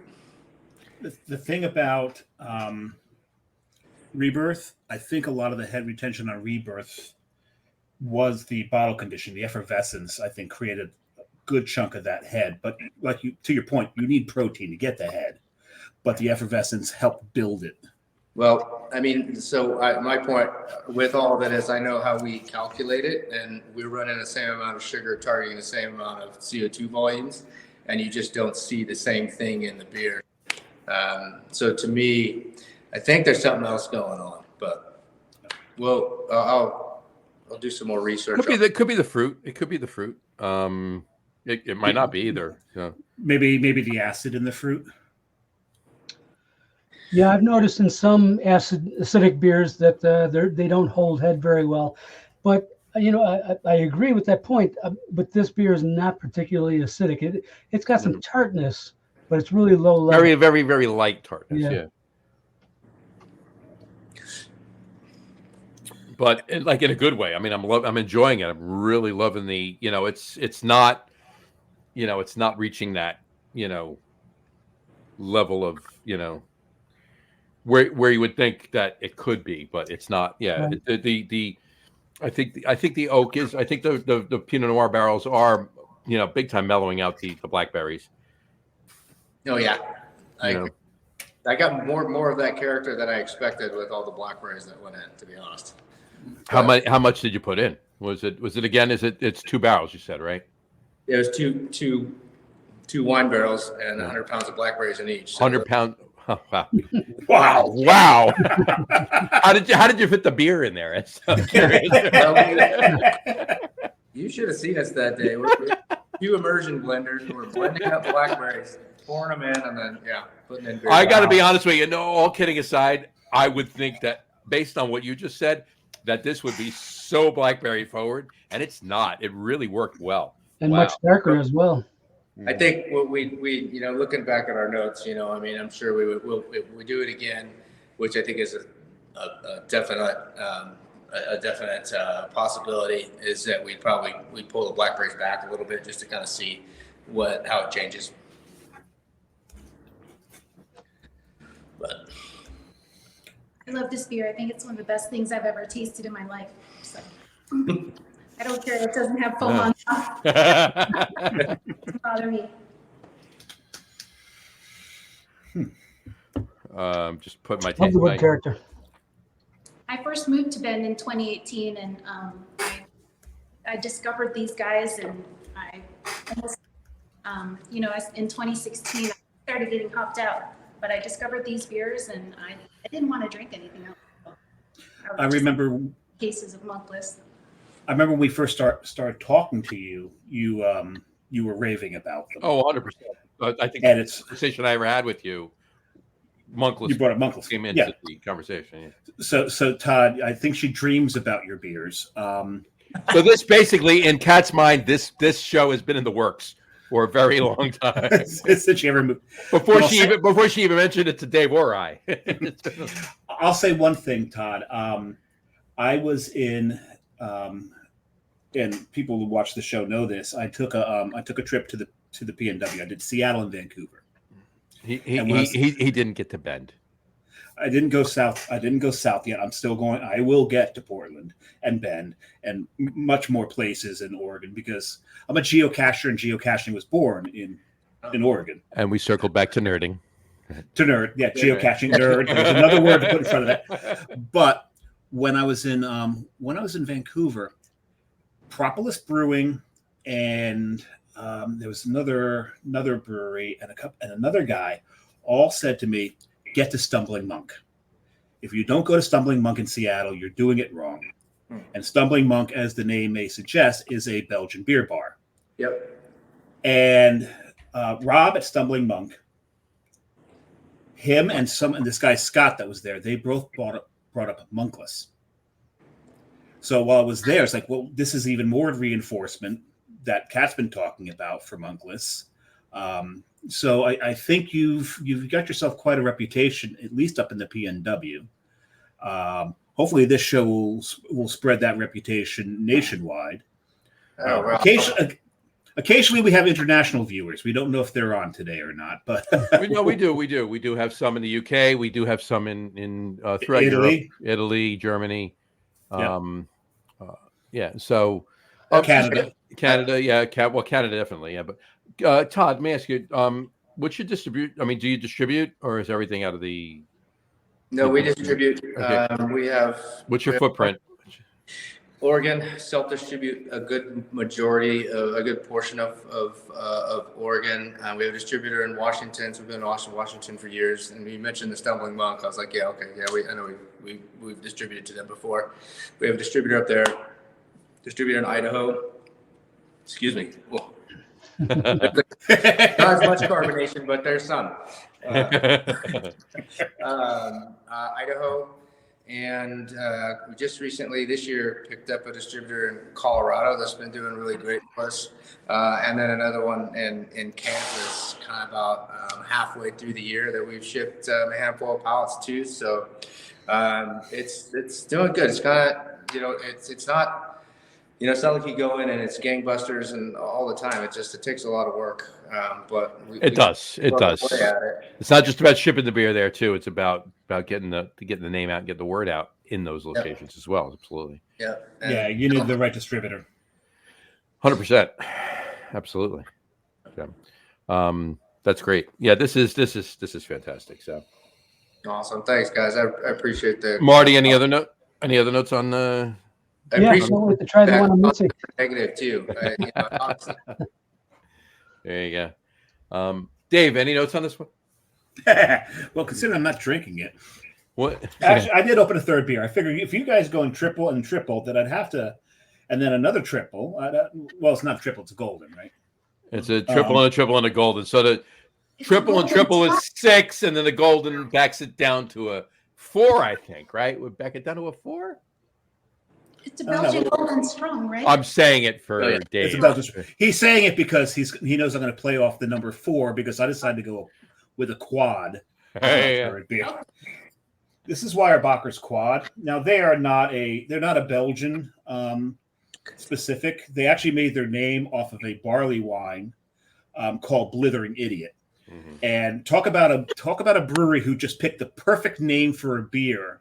yeah. Because it's the name of that beer that really that's what made everyone go, "Ooh, I want to try that beer." And no one knew what a barley wine was when they were making this. Right. Nobody. And so everyone tried it, and it's really good. And They've made several Belgians over the years, and they've all been pretty good. Yes, they do. Well, they've got Verboten? monks, Merry Monks. Merry Monks. Well, Verboten was called Zotten at first, but Zotten they got a cease and desist from a brewery in Belgium. Right. So that's why they called it Verboten, because that means forbidden. It's forbidden, right? Verboten. So it was a really good change of name. What I also love about them is they did start a barrel aging program. So if you take this quad and you put it in bourbon barrels, Mm-hmm. they call it blasphemy. Yep. And they're Merry Monks. What is that in bourbon barrels? They do that with a lot of their beers. They bourbon barrel age it, and they call it a different, and they call it something else. It's not bourbon barrel aged, Verboten. It's bourbon barrel. No, one of my favorite is Blithering Idiots. When they barrel age that one, they call it Insanity. Insanity, right? And then the Imperial Stout, they bourbon barrel age that. That's heresy. That's heresy because Old Heathen becomes heresy. Old Heathen becomes heresy. Right. But the best part about Blithering Idiot becoming Insanity is their tagline for it is "The fool has finally lost it." Right. You know what's funny? I'll just mention this really quick. We've discussed Weyerbacher on this show. Not a lot, but enough. Probably, over the last 4 years, we've probably discussed Weyerbacher a dozen times, and we've never had them on the show. So, we got contacts for them. I don't might think be time. We need to follow up. Might be time. Anyway. All right. I don't know where the hell my cell phone went. Next for the minute. I'll call you. How's that? At any rate. No, I'm seriously. I'm going to call you, and I'm going to hear the phone ring just to see where your cell phone's at. There you go. Hey guys, I have a question for Todd. Can I ask him? Oh, absolutely. While we're doing this, because this is just now dead air, please fill it. Sure. So my question is, what is next for the Benedictine series? Great question. I love that question. So we have a saison we'll release here in probably 3 weeks or so. Saison. Yeah, we had it in a neutral barrel for about a year, and then aged it on lemon zest and Mandarina Bavaria. Then that's bottled, so that'll come out here shortly. And then in the works, we've got a beer on a strain of Brettanomyces that's just been sitting for about a year and a half. Probably has another year to go. Yeah. Wow. So what's the base beer? It's a Belgian quad, 10.6% when it went in, but it was at about 7 Plato, so it should have a nice amount of just long chain sugars for that Brett to work through. So you're putting a quad on Brett. The beautiful thing about wild yeast is that the more time it changes over time, right? It can change a lot, and then it'll stop changing as much. And this was kind of okay. So everybody, you have issues occasionally. This was the only beer I've ever had that didn't finish fermentation, and I've knocked on wood a lot of times when saying that. But so we took part of it and put it in barrels and put it in there with Brent. Being okay, well we can't do what we want with it anyways, so we're gonna see how it goes. And you know, it's one of those things. It's gonna be what it's gonna be, and hopefully it will turn out to be something good. That sounds great. The bugs will do. The bugs will do what the bugs will do. The bugs will do what the bugs will do. I will just tell you this right now, Dave. I've called you 3 times. I haven't heard your phone ring once. So. No, and it's on vibrate, which means it's not on the desk because you know my microphone would pick it up. Oh, please! If your phone was on the other side of your house, your microphone would pick it up. So you must have left it at work. Okay, No. Guys, one more in the series that I want to mention. Please do. No, yeah, please do. Yeah, absolutely. Go for it. You said we're Americanizing our Belgians, so I don't know. I'll let putting a little of America in this one. We're gonna put some Jamaican into this one, I guess. Oh, rum barrels, nice. So we bought some rum barrels from Oregon Spirit Distillers. They had a white rum in them for 9 years. They had whiskey in them for 4 years before that. So the rum when it came out was obviously pretty brown. So there actually did seem like there was some a little bit of lemons that they had put into one of the barrels. We left some of that in there anyways, but we put our Double in there on those rum barrels, and that went in about 3 months ago, 2-3 months ago. So that's actually probably after the Saison, the next thing that we would actually release is that. Why a Double on rum? Why a Double? I want to ask. You know, we had done a lot of our other beers, and we hadn't used that beer in it. And I think we tasted the rum that came out of it, and feeling what that rum character would do in contrast with those dark fruits. You get a lot of dark fruit character, a little bit of chocolate and that kind of character out of our Double. We thought it would work really well. So, Very nice. Very nice. Very nice. That sounds wonderful. It's weird. That rum was like I said, it was a white rum in there for 9 years. 9 years. 9 years. Wow. So just what the character from the rum that's is going to be something too. That's absolutely. So I have another quick question for Todd, if I may. Yeah, go. How many different yeast strains are you using? So counting, we use a Saison strain for part of the year, a mix, a blend of 2 strains. And then outside of that, it's 3 year-round ale strains, and then the 1 lager strain that we've introduced a year and a half ago or so. So we've got our wit strain, and then the other 2 that really do the bulk of our other beers that we then end up. There's the specific beers we brew with them, but there's 2 other strains that really do most of the work in the brew house. So how many different ones are being used for the Benedictine series? Well, so that it depends. It's kind of depends on the base beer.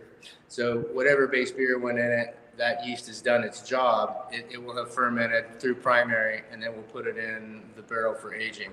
And if there's additional, fruit that goes in, I don't know what yeast is doing it. Right? It could be the yeast that's in there. It could be the yeast that's on the fruit. Yeast in that, yeah. Sure.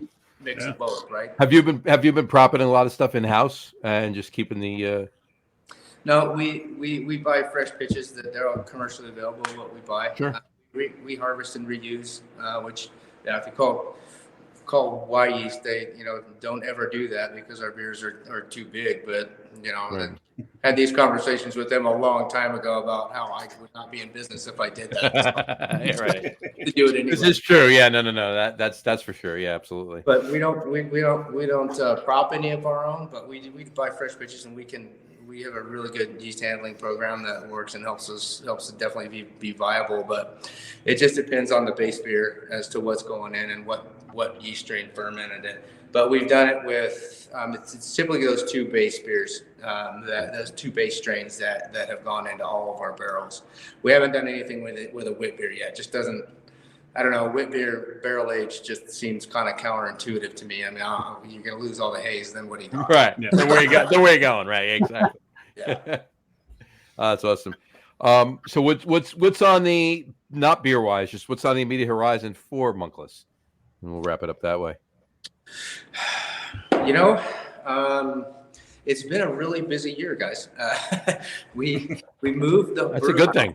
The whole thing. We moved facilities across town in March into April, and it took until June really to kind of get caught up, just on the distribution side and everything, and making sure we were kind of ahead of sales. Mm-hmm. And the restaurant's doing great. We're opening up. We are right now in a small tap room. It's about 700 square feet. That is called the Abbey, and it is at the production brewery. We used to have a tap room at the old space. We closed it down in 2018 or 2019 when we opened the restaurant. But one of the things that was really missing, like for locals, is they like that really small feel, and that little homey feel, and the ability to actually just kind of look into the brewery or see us as we're here, or talk to brewers or things like that. That's what we wanted to reinstitute with this tap room, was the ability to be more in touch with folks, be able to do tours more than we have been able to in the last 4 years or so. Yeah. So that's one of the things on the horizon for us. I think that will really help and be something that we'll be putting some effort into here, just kind of getting this little space kind of rolling and programmed and things like that. Yeah, they have another location. It's called the Brasserie, and it's kind of in a very popular part of Bend. And that is, they serve food there and all of their beers. That's the definition of the word. Right, exactly. That's the restaurant, and that's where that was the original brewery. That's what you're saying. No, it was the original brewery was a separate location from the Brasserie as well. We opened the Brasserie in 2019. When we were still brewing at the other space on. I understand. Okay, and then you moved everything to the Abbey, which is where you are now. I got you. Okay, now I'm following. Right. And I got to say, on your website, I've seen the pictures of the Abbey. It's beautiful, Todd. Yeah. You guys put a lot of detail into it. It looks like a Belgian beer label came to life inside of the building. It's amazing. It's really beautiful.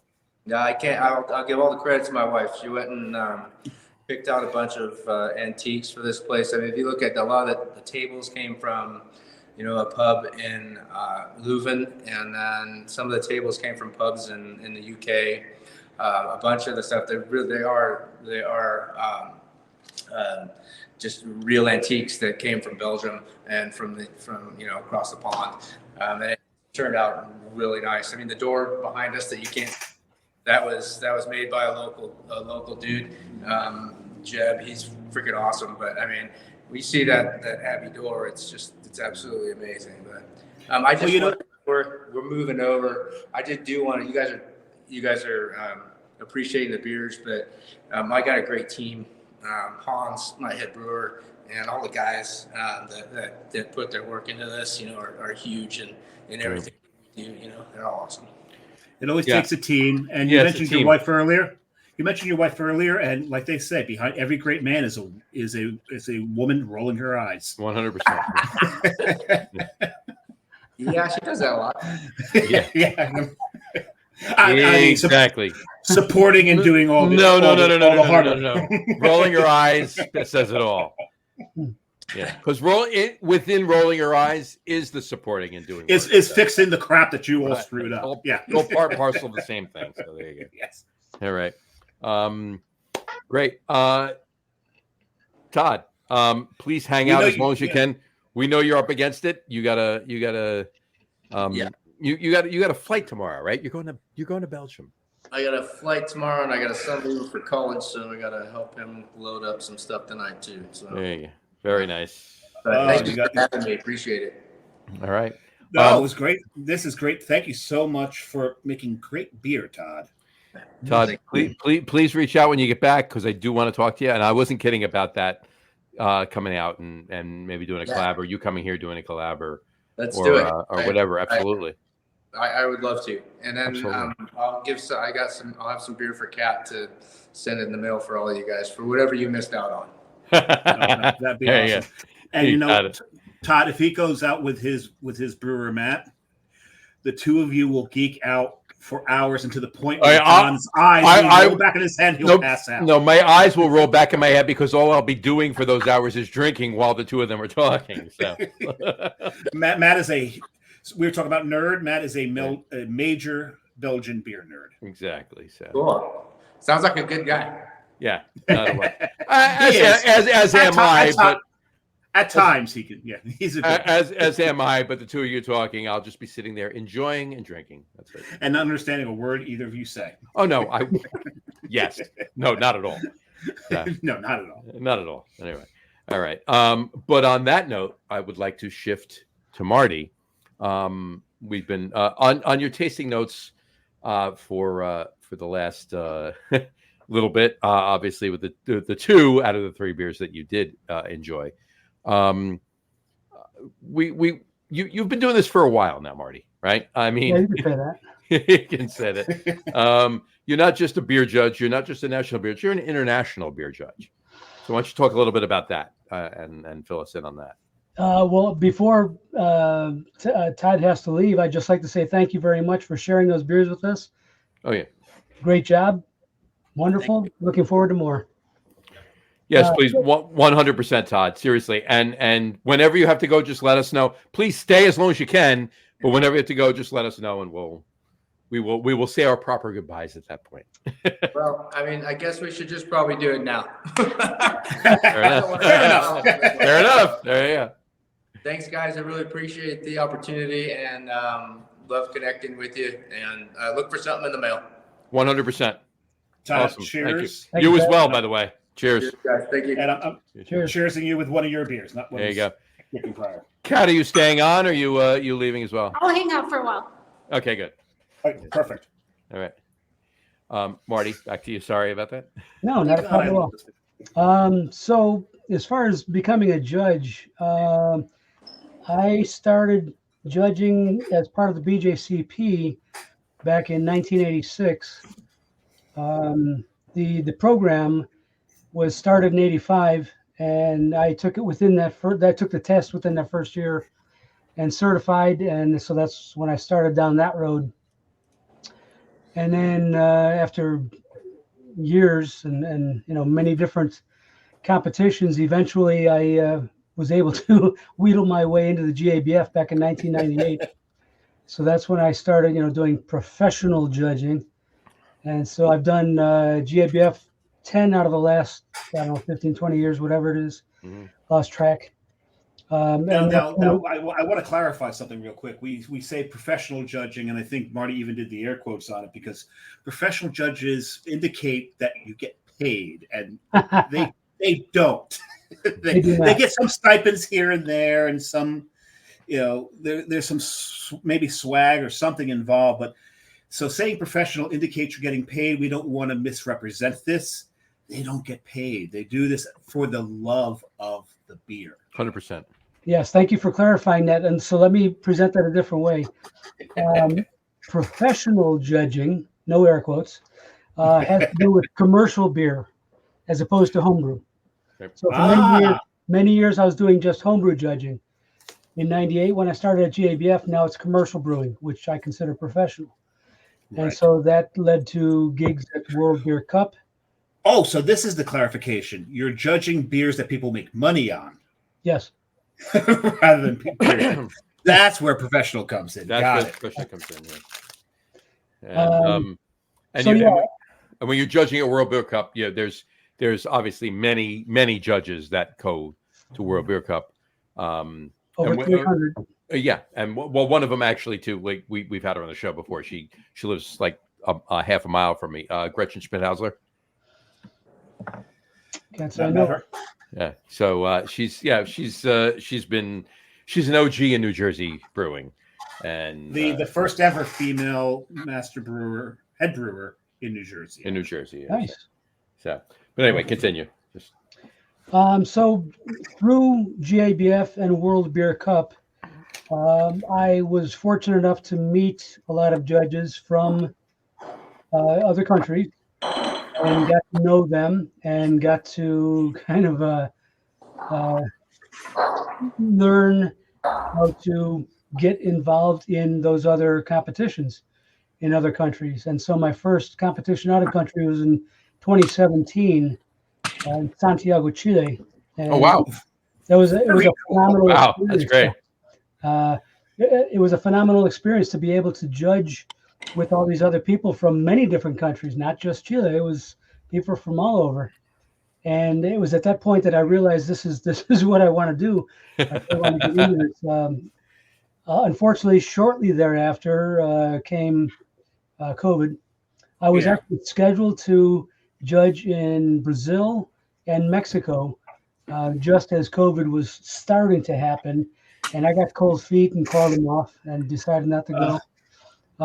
But I've since been trying to kind of make up for that. Mm-hmm. My goal, which, as years go by, I'm not sure I'll ever achieve it. My goal is to judge on every continent that actually has a beer industry. So that leaves That's great.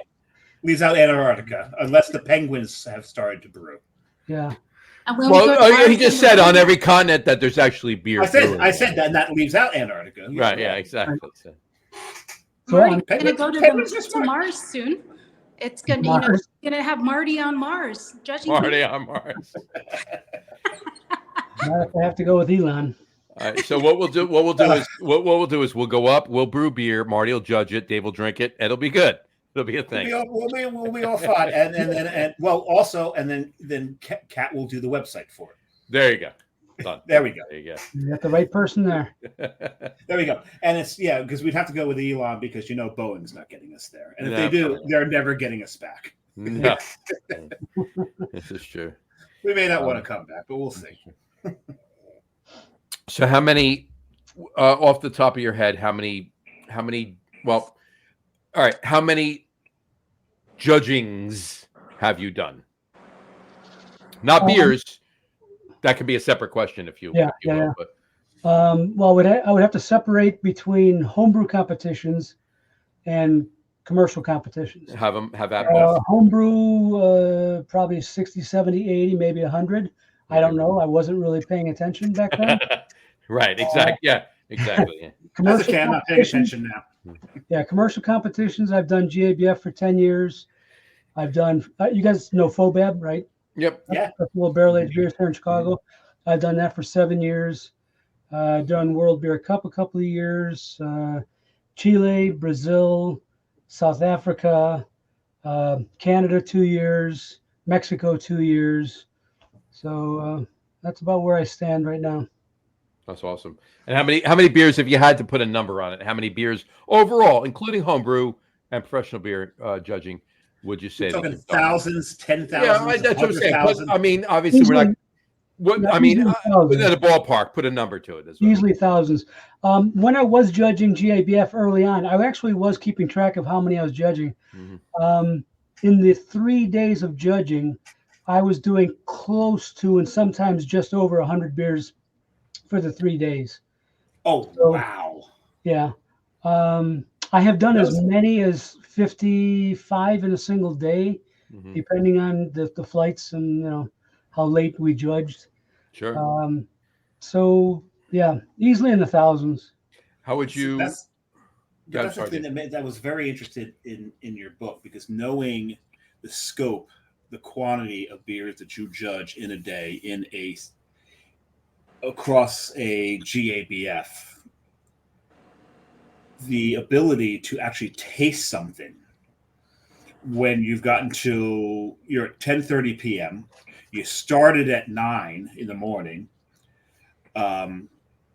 You talk about cleansing your palate in between, but there's got to be a point where you're so fatigued. Your palate is so fatigued that you're like, why are you making me taste anything else? That's something that I learned early on. I learned it the hard way, like most novice judges. You have to learn how to pace yourself. You have to learn how to treat your palate right, meaning starting with not eating the wrong foods, onions, garlic, anything. Barbecue baby back ribs. anything spicy.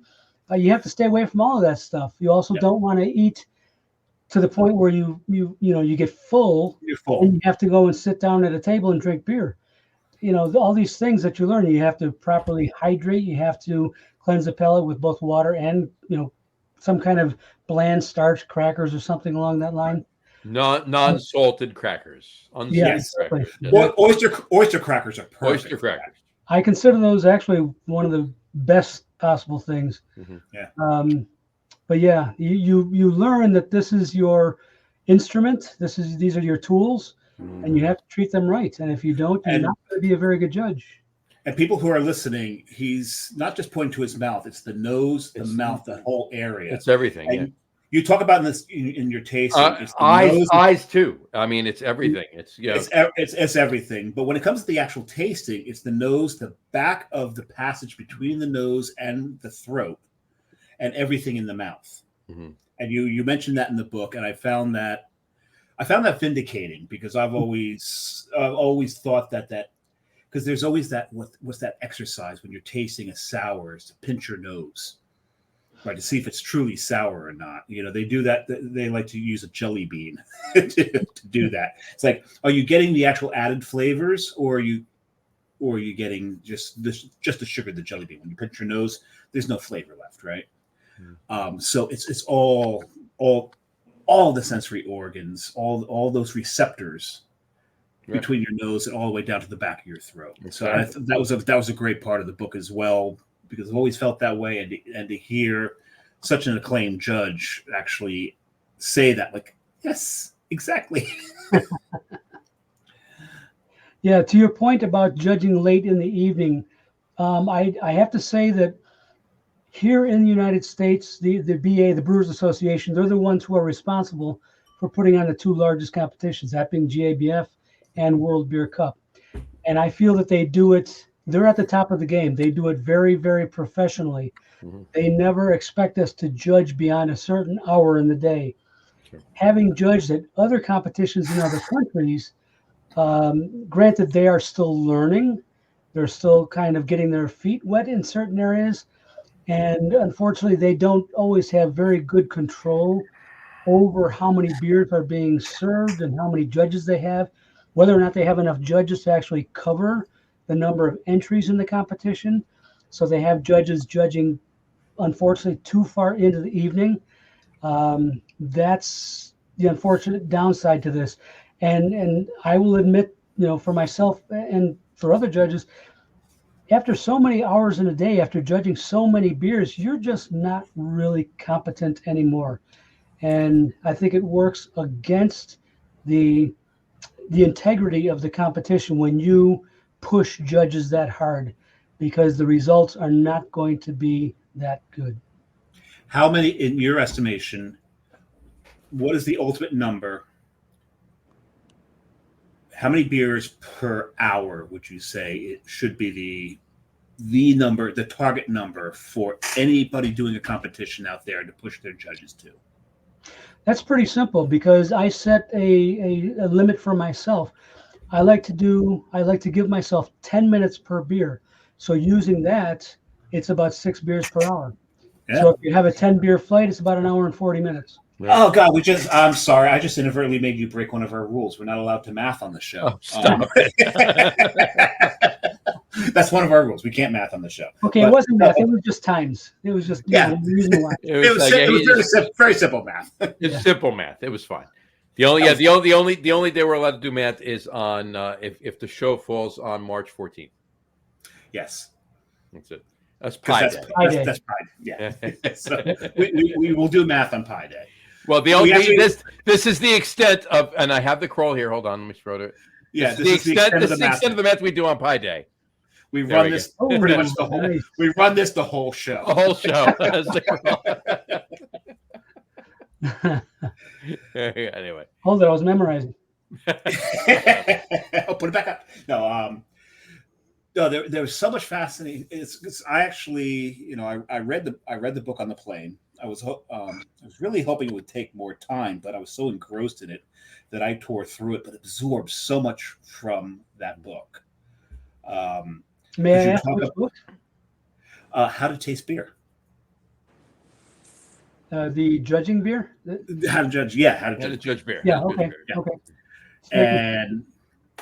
man, it's just so much in there that was just, like I said, I absorbed so much of it. Because you also talk about the environment of judging, right? And the one thing that really struck me is no perfumes, no cologne, no lotion. I have been in brew pubs where I've been at a table and they've sit someone at the table next to me who's, let's face it, 2 drops of patchouli and you're doused in it. And I've had to ask to move my table. Yeah. You know, because I can't taste anything. My grandmother cursed my brother and I with an oversensitive nose.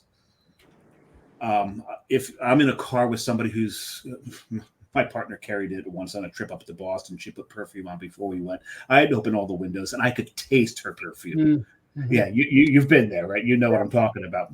Yep. So if I come across something like that and they're wearing patchouli, so that really struck a note with me. Talk about the other elements that are important when it comes to the environment of being a judge. Well, obviously you don't want things that are going to be distracting, and starting with the aromas that emanate from other people and other situations. I've judged in places that had, it was like a restaurant setup. So you smelled the aromas coming from the kitchen. Nice. I've been seated too close to the bathroom. Situations like that. So, I mean, obviously aromas, that's a given.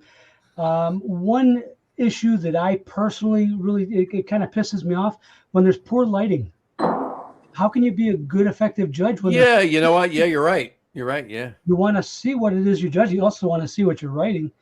And let's face it, we all have some gray in our beards. Lighting's quite important for us to be able to see stuff now. Yeah, I didn't used to wear these, but I have to now when I judge. Especially now because judging is going digital. You know, people are using computers now. Sure. That's a new thing. Mm-hmm. Well, and you also mentioned on it no cell phones, but you did give the caveat if you've pulled up the BJCP guide to see that. And that was another thing and this is something I'm going to start doing as I drink beers. And, you know, like so many people, I put it up on Untapped. But I do want to judge the beer by the beer itself.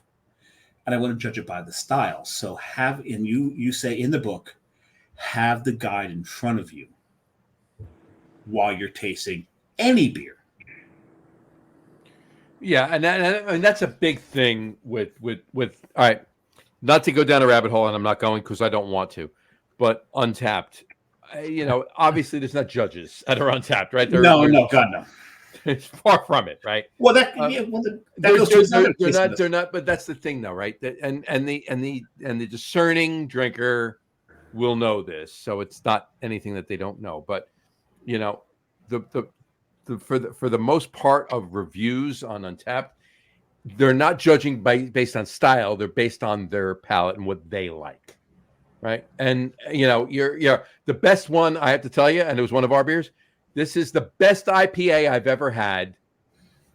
I would put this above any IPA I've ever tasted, and they gave it 1 star.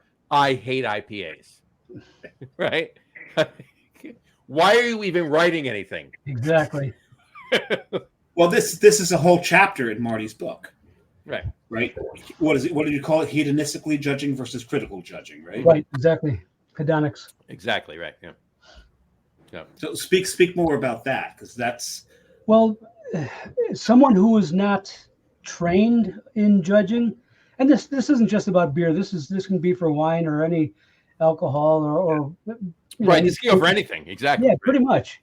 When you're not trained as to how to judge that product, whatever it may be, then you're judging according to your own opinions, and that's called judging hedonically. And that's what the vast majority of people do, especially when we're talking about rate beer or the other ones like that. Great Beer Advocate, Untapped, any of those, right? All those guys, yeah. Mm-hmm. People are just talking about what they know, which is their own opinion, their likes and dislikes. And when you want to judge correctly or professionally, you need to get away from that. You need to leave your opinions at the door. And that's where guidelines come in, and all judges that I know judge according to guidelines. In fact, when you judge at World Beer Cup or GABF, part of your judge packet that you're given on the day you do your orientation is the printed out the hard copy of the guidelines for that particular competition. Sure. If for any reason you don't have the hard copy guidelines, you have them on your phone. You can always pull them up. I have a I question. have the app. Right. So those Monkless beers that we just tasted, what that would fall into a special category, right? There are categories for those, yes. Absolutely. Are those more challenging to judge? I'm sorry? Are those more challenging to judge, the special categories? Not really, because even the specialty categories, they have all the same language that the regular categories have, just including the specific ingredients or methods that are used to make that specialty beer. So it's not any more difficult or challenging than judging regular beers. There was something else in the book. You talk about if you want to know what a particular style is like. You mentioned 3 countries that all styles emanate from: England, Belgium, Germany. Yep. Right. Preaching to the choir here, right? We know this. This is where all these styles came from. One of my favorite styles is an imperial stout. That's British. And the thing is, most of the beer drinkers in America, they all love IPAs. They don't realize that's British. Mm-hmm. But one of my favorite styles is what's one of my favorite styles? It's you're talking about the Schwarz beer from Germany, or Schwarz beers and Sticker Alts, right? So Sticker Alts, Germany. Well, your last name's Fledung, so you're German. You've got a slant. But to that point, you mentioned in the book, drink a beer style from where it's from. Right. Because anytime, especially, one of my examples is like a Goza. If anybody wants to try a Goza, I want them to do the Bayerische Bahnhof first. Of course. Right. Drink that first. That way you know what a Goza is supposed to be. And in the book, and this is a question for you. You talk about how in America we do brew some of these styles, but we'll never actually approach where the original styles came from. Do you feel we're getting closer, or do you feel we're still where we were? Well, if you don't mind, I'm just going to take out the word never. I don't remember if I actually used that, but if I did, I don't want to say that we're never going to get there. I think we have the ability. I think we have the knowledge. I think we have the ingredients, the equipment to do it. I think we make a conscious choice not to. But we do have some breweries that are trying to make that conscious choice to get to those points. Have you come across any breweries who are doing that are getting close? Yeah, I mean, it would be super unfair of me or anybody to say that there are no American breweries that can faithfully replicate a good German or British or Belgian beer, because there are few and far between. We just tasted some. Exactly, right. That's an excellent example right there. But I think the vast majority of American brewers are, for the lack of a better term, they're taking the easy way out. Lazy is the word. Yeah, and an example of that would be the Goza style or any simple sour beer, the German style sours. Well, let's face it. Most American brewers, they do a Goza, they're putting lime in it and aging in tequila barrels to give somebody a margarita. Essentially, yes. Yeah, there's so much slightly sour, a little tart, salty, briny. Boom, done. Yeah. Just call it that. Yeah.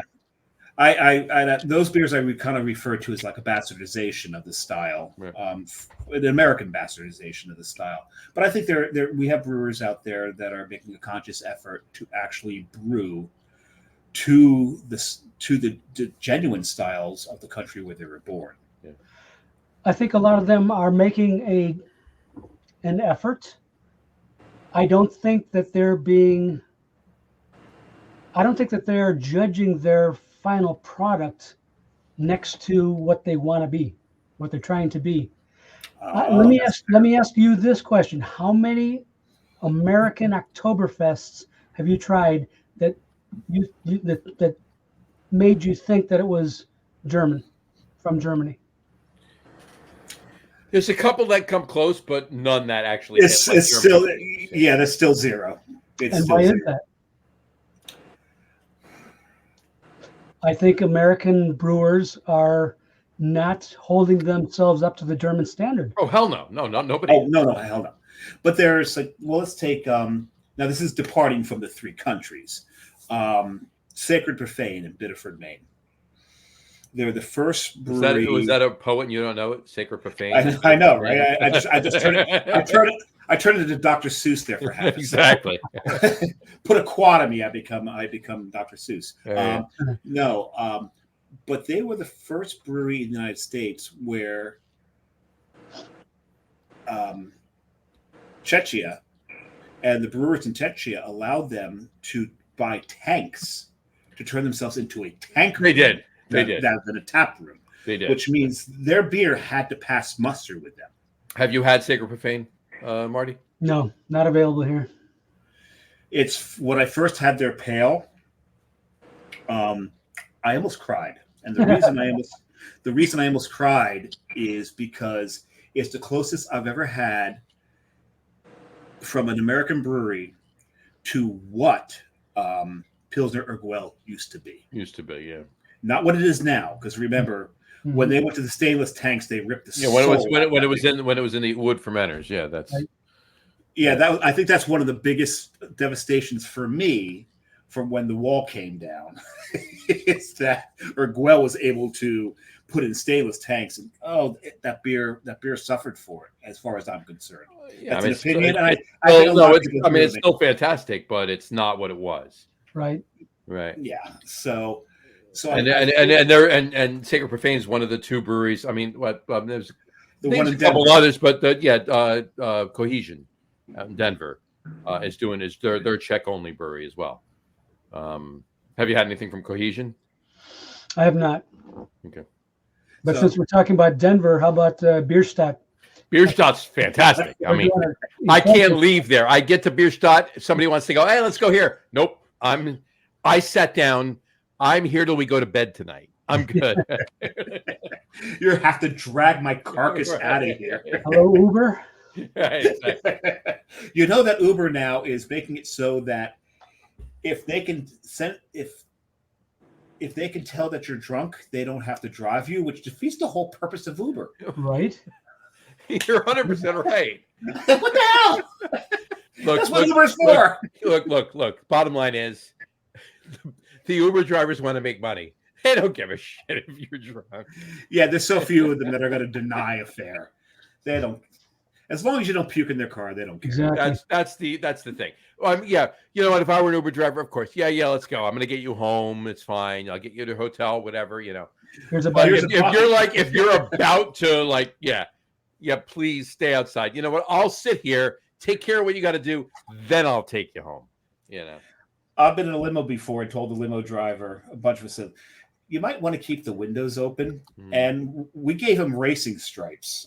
Oh. Anyway, but all right. On that note, let's back to what we're doing. But back to Marty. You've got something else going that you've. Hold on, before you do, I just want to before we go there. Yeah, I just want to point out one thing too. This is not Dave's talking about it. This is not one book. I mean, you've written. You wrote Beer for Dummies. You wrote Home Brewing for Dummies. You wrote the beer tasting guide. Your beer tasting guide. I mean, this is not Dave's referring to the beer tasting guide, but he's not referring to Home Brewing for Dummies and Beer for Dummies either. So you've wrote many books. So a couple. Yeah. So. I do have a question. I do have a question about the one book, Home Brewing for Dummies, because the book in the United States for home brewing was Charlie's. Right. Charlie's Danforth. I have them too. Yeah, right. Gotta love them. Gotta love them. Absolutely.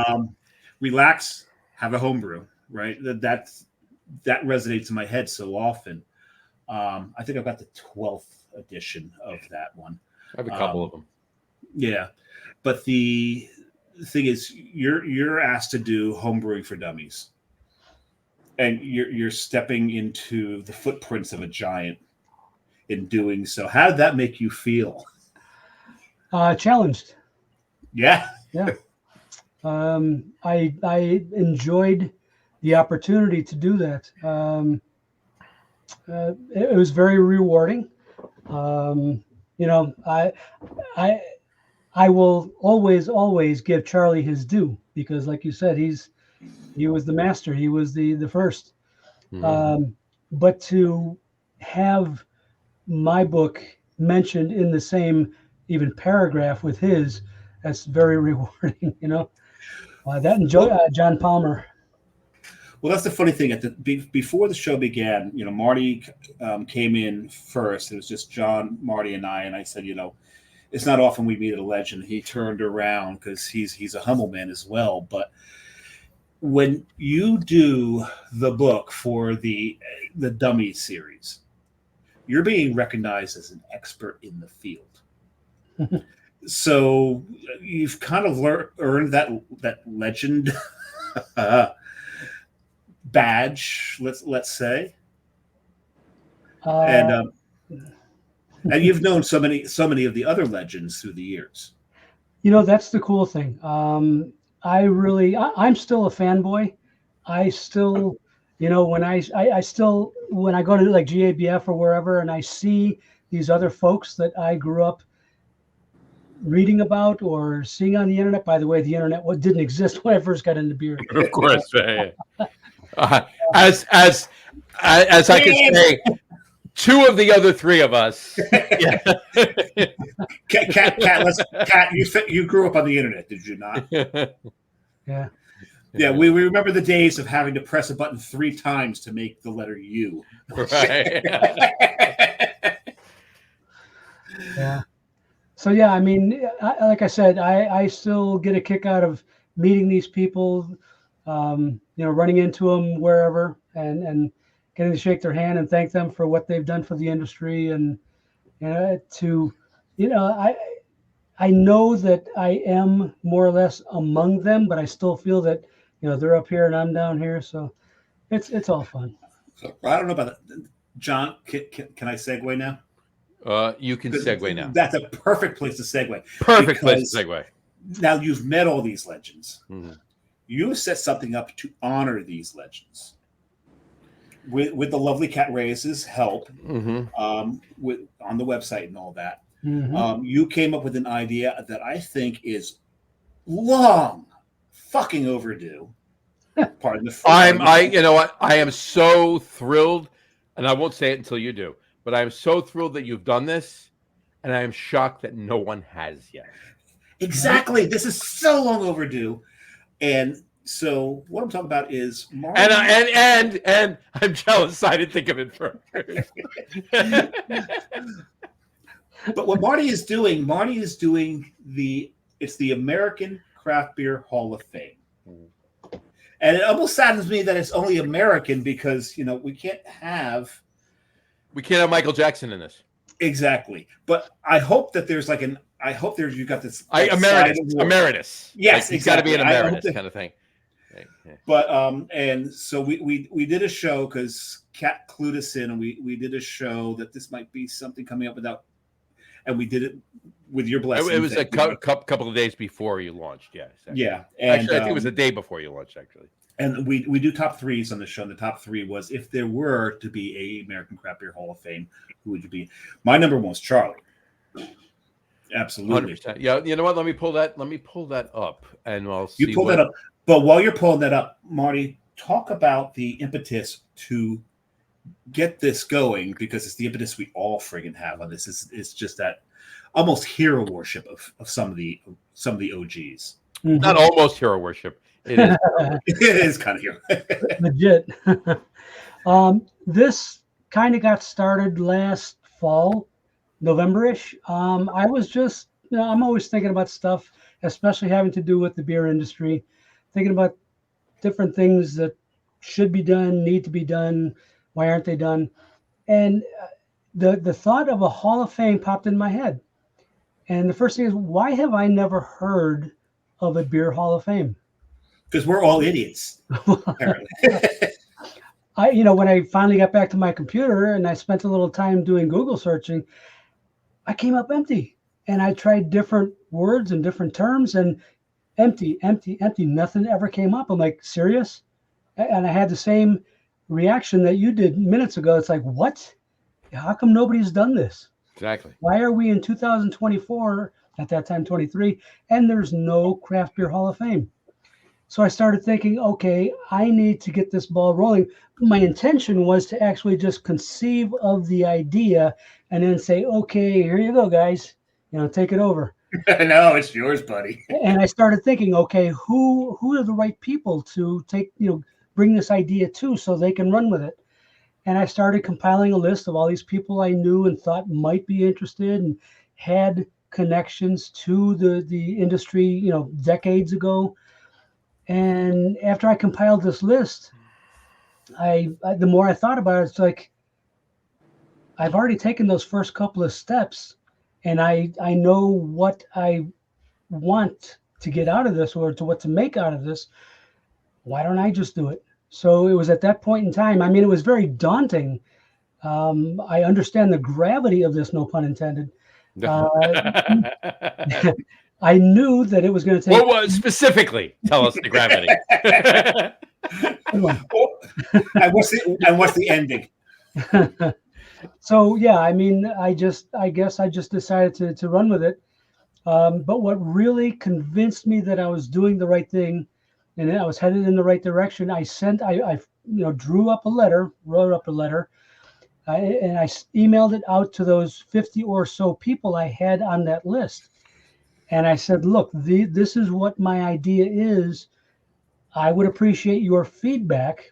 And if you think that this is worthy, if you think this is something that can fly, then please join me on this journey. And I was really surprised and happy that I got a lot of good initial feedback. And a lot of people saying, count me in. Sure. And that's what convinced me to continue moving forward with this. And it was about that time that I knew that it was going to be all about a good website. And that's when I contacted Kate. And she was very instrumental in helping me move this forward as quickly and as professionally as it has to this point. And obviously she's she's aces. Cheers to Kate. That's what I was holding this up for. So. Cheers right here. Grab a glass, Kat. Come on. One thing we're very, very aware of is that when it comes to social media, she is a queen in the craft beer world. She has put Dave and I in our place for a while now. So, I think on one of the shows, John Hall referred to her as the hardest working woman. Hardest working woman in craft beer, right there. Yes, that is a quote. That's a direct quote. That is not Dave and I paraphrasing. John Hall. That's direct said, quote. Kat is the hardest working woman in craft beer right now. Very fitting. Now we know that John is one of those 50 people. Right, that you reached out to, Marty? The John in front of me, or no? John Hall. Oh, John Hall. I'm sorry. Actually, no, I didn't. And the reason why I didn't was because you're afraid he would steal it from you, right? Well, I'm sorry. I'm joking. And I apologize because I'm thinking of John Hall. He was the owner of Goose Island. Right. No. John Hall. John Hall. Yes. John Holl. Yes. Yes. In fact, I did. Bowtie John Hall. Right. Bowtie John Hall. Yes. Yes, I did reach out to him. He is considered on our board of advisors. He hasn't been particularly vociferous. He hasn't shared a lot. Oh, do you want us to kick him in the ass for you? We'll kick him in the ass. I will drive over and meet him tomorrow and kick him in the ass. No, he is behind the scenes. He lives about 25 miles away from me and about 35 miles away from Dave. So Okay, yeah. He's halfway between us almost. He is being very supportive, even though he's not directly involved, and I appreciate that much. Well, it's funny because 2 of your board of advisors we've had on the show and are friends of the program and personal friends of ours. Tara Nurin is another one. Sure. Tara, absolutely. Yep. Mm-hmm. Yeah, I made a conscious effort to get people not only from around the country. I wanted good representation from different regions of the country. I also wanted to make sure that it wasn't a bastion of maleness. I didn't want everybody saying that's just a bunch of old white guys. That oh no, 100%, no. Because the furthest thing from my mind. So because the craft beer industry has been dominated by that, even though that's not its roots. That's not its history. If you've ever read Tara Nurin's book, A Woman's Place in the Brew House. Yeah, absolutely. Yeah. Mm-hmm. Please read if you have to the listeners. If you've not read that book, read that book, and that'll really read Tara Nurin's book. Read Marty's books. Read John's books. And I went, and I'll throw this out there right now. I haven't done this yet on the show. It's probably going to be another couple of years, but I'm working on one. All right. Oh, God help us all. I'll leave it at that. That's it. That's going to be so pedantic. It's going to be. Oh no, Dave, you're the feature in the book. No, I'm kidding. Oh, Jesus. Not at all. So Marty, we're going to get back to the Hall of Fame, but I'm laughing my ass off because it's Douglas's last 2 comments. Yeah, I got to put these up really quick. You got to put these up because from someone from Chicago, we need to know. First of all, I want to preface this by putting Doug's first comment up, which was 2 hours ago. Yeah, Slancha, Doug. Slancha. And he said Slancha. Okay. So he's committed because he's still watching the show, right? He said, Marty, what are your thoughts on Mallard? Has a Chicago brewer has a beer ever done anything with a beer with Mallard? What would you pair with Mallard? And then hold on, before you answer that, he said Josh Knoll's book on Mallard dropped yesterday. Right. The first thing that I would pair with Mallard would be Alka-Seltzer. I was going to say Pepto-Bismol. 6 of 1, right? Exactly. I've never drank it. Can you describe what it tastes like? No. Okay, Mallard. So okay. we're talking about when you're in an Uber and you throw up in the Uber. If you throw up in a bucket, ferment that, and you've got Mallard. You got Mallard, right? I've had the yeah. She's like, oh, I've had that before. No, I've had this other stuff. It's You're talking about. Are you talking about this? Yes. Okay. I've had that. No. That's yummy. Yeah. Mallard is it's almost a test of your manlyhood, womanlyhood. Why does it taste like that? What's in it? Okay. I believe it's wormwood is what gives it its specific wormwood. flavor. Yeah, absolutely. Yeah, 100% wormwood. Yeah, absolutely. Okay. If I may correct you guys, I hope you don't mind. It's Malort. Mullard. I know it's Mullard. You're correcting John because I'm Mallard. Yeah. Because I've drank with the guys from Proof Brewing out of Proof is out of Tallahassee, Florida, and down at Hunapoo Day. They brought a bottle of Malort with them to Hunapoo, and we all, before they released the hounds, before they opened the gates, we were all drinking Malort to start the day off. Why? Because everything else after that would taste wonderful. And we all toasted with Malort. And you know what? That particular Hunapoo Day, Proof Brewing won Brewer of the Show and Best Beer of the Show. So Malort has strength to it, and it's got magic. In Chicago, they call Malort a shot of Malort with an old style beer that's called the Chicago Handshake. Chicago Handshake. Yes, I've actually heard that. I have. Whereas with the right hand, they're shaking your hand. With the left hand, you're taking a knife to the gut. Right. That's the Chicago Handshake. Is it an East Coast thing? Because like when I go out to bars in Seattle and Portland, they're all drinking Underberg. So no, it's a Midwest thing. It's very much a Chicago thing. Yeah, very much. But it's bleeding out into other realms. Yeah, almost tragically. Just to answer Kate's question from a minute ago, rather than me tell you what it tastes like, and I'm not going to tell you to go try it, although at some point in your life you should, just go online and Google Malort and see what other people use as God, it's hilarious. I know what he's talking about. Okay. It's a lot of fun. It is, yeah. Doug just said Wormwood indeed, and he said Chicago thing. Absolutely. Yeah. But it's bleeding out. It's definitely bleeding out. And Josh Knoll is a Chicago writer. That's why he's done this book on Malort. He's done the book, Josh Knoll. Yeah, absolutely, from Chicago. Yeah, sure. But yeah, no, back to the Hall of Fame. Yes, let's get back to the Hall of Fame.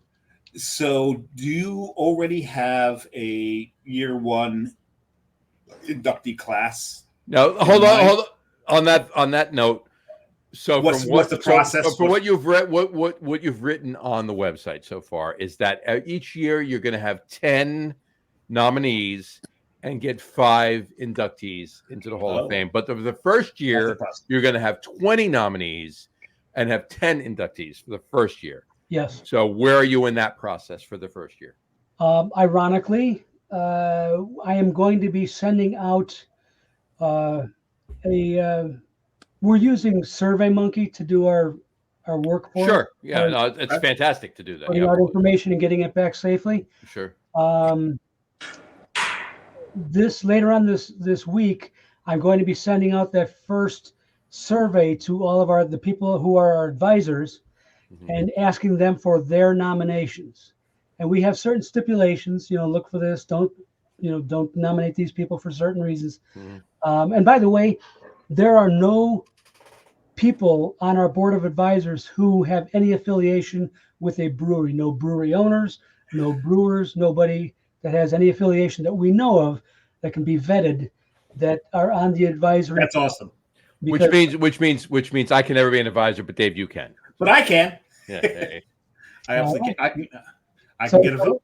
So that initial email is going to be going out later this week. We're going to give the advisors about 2 weeks to get back with us with their nominations. We're based on the numbers. We have X amount of 50 advisors if everybody answers the email, and then across, if each one of them is submitting 10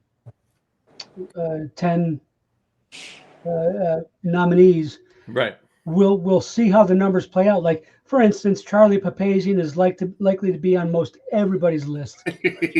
He's clearly going. He's a shoo-in. He's going. A shoo-in. And somebody like maybe Ken Grossman, he's probably going to be on. That's the second person that came to my mind. You know what? Yeah, he was on my list. Charlie was on Dave's. Ken was on mine. So. Yeah. So we're talking the same language here. We know who's most likely to be on that first list, but some people are probably going to be more regionally minded. Or some people might not be thinking.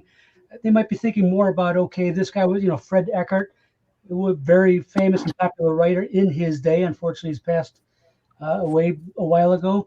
People today might not be as aware of his presence and his influence. Of course, it falls he by may the not wayside make all the that time. first ballot. And I'm just giving maybes. We'll see how this all plays out. The actual ballot, when all the nominees have been vetted, that ballot will then go out in early October, and we hope to have all of the ballots back by mid-October. We're going to be announcing the finalists, the inductees for 2024 in the last week of October. Now, we have purposefully pushed back the announcement date because we are currently working with a couple of breweries across the country. Our goal is to have at least one brewery in each region of the United States, each time zone, I should say. Right. So East Coast, Central, Mountain, and Pacific. We have a couple on board already. We are going to do this very publicly We want to do it, streaming. Kate's going to be a big part of this. I hope she understands that. But we're going to make the announcement very publicly. These 4 breweries, 4 or more, are going to have a viewing party. I don't know if that's the correct term for it, at the brewery, and they're also going to brew a special small batch beer, which we have a name set aside for that special beer for that day. So we are trying to make it as big as much pop as we can put behind it. Absolutely. Can I ask you something, Marty? Please. I certainly hope, because you're organizing it, that you have not excluded yourself from the nominees. Because as far as I'm concerned, you should be one of the nominees. And eventually, even though you're the organizer of it, you should eventually, as far as I'm concerned, maybe first batch. But you should be there. You are, again, this is not pandering, as John likes to use. It's not to smoke up your ass. When John and I first started this podcast, we were talking about guests we'd love to have on the show. Yes, Charlie's on that list. Ken's on that list. Sam's on that list. Jim's on that list. You were on that list. So I know the first, without blowing smoke up your ass, as Dave just mentioned, that I say, of the first 10 names, you were on it. Charlie, Ken, Sam, Jim. Of the first 10, you were in that first 10 with those guys. So. You were in that batch, and don't underplay your importance to the craft beer world. Absolutely. Maybe when I'm dead. Well, we can't have you on the show then. No. This posthumous doesn't work for us. Yeah, exactly. in this well, Dave, we can have a Ouija board. Well, who's to say that you and I are going to outlive him? I mean, come on. Yeah. The way I drink, I'll probably be the first gone. We shall see. But please do not put a caveat on there where you've excluded yourself from it.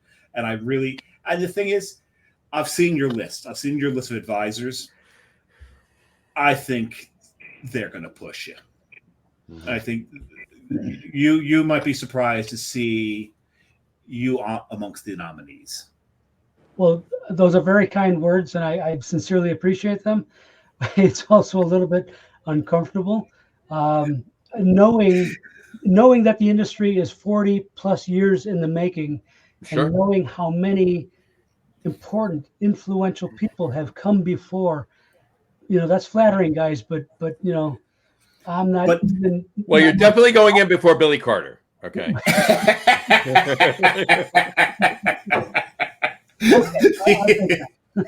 Take that.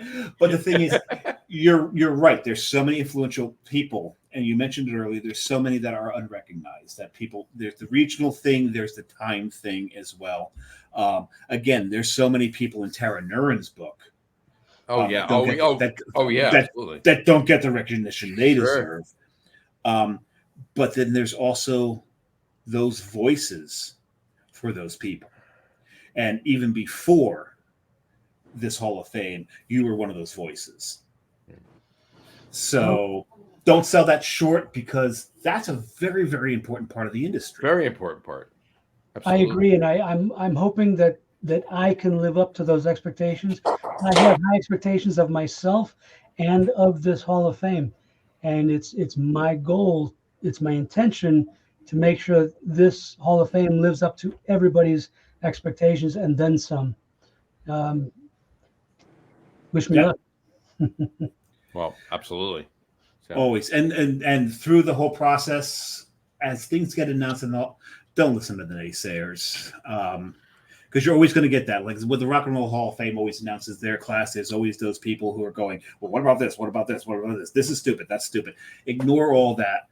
You've got a really amazing set of advisors there. They know what they're doing. Mm-hmm. And those of us who've been in this for a long time, we understand who these people are, first of all, and where their opinions lie and who they're going to put in there. So we're really looking forward to this first class. Mm-hmm. And the second class, the third class, the 82nd class, if God forbid we live that long.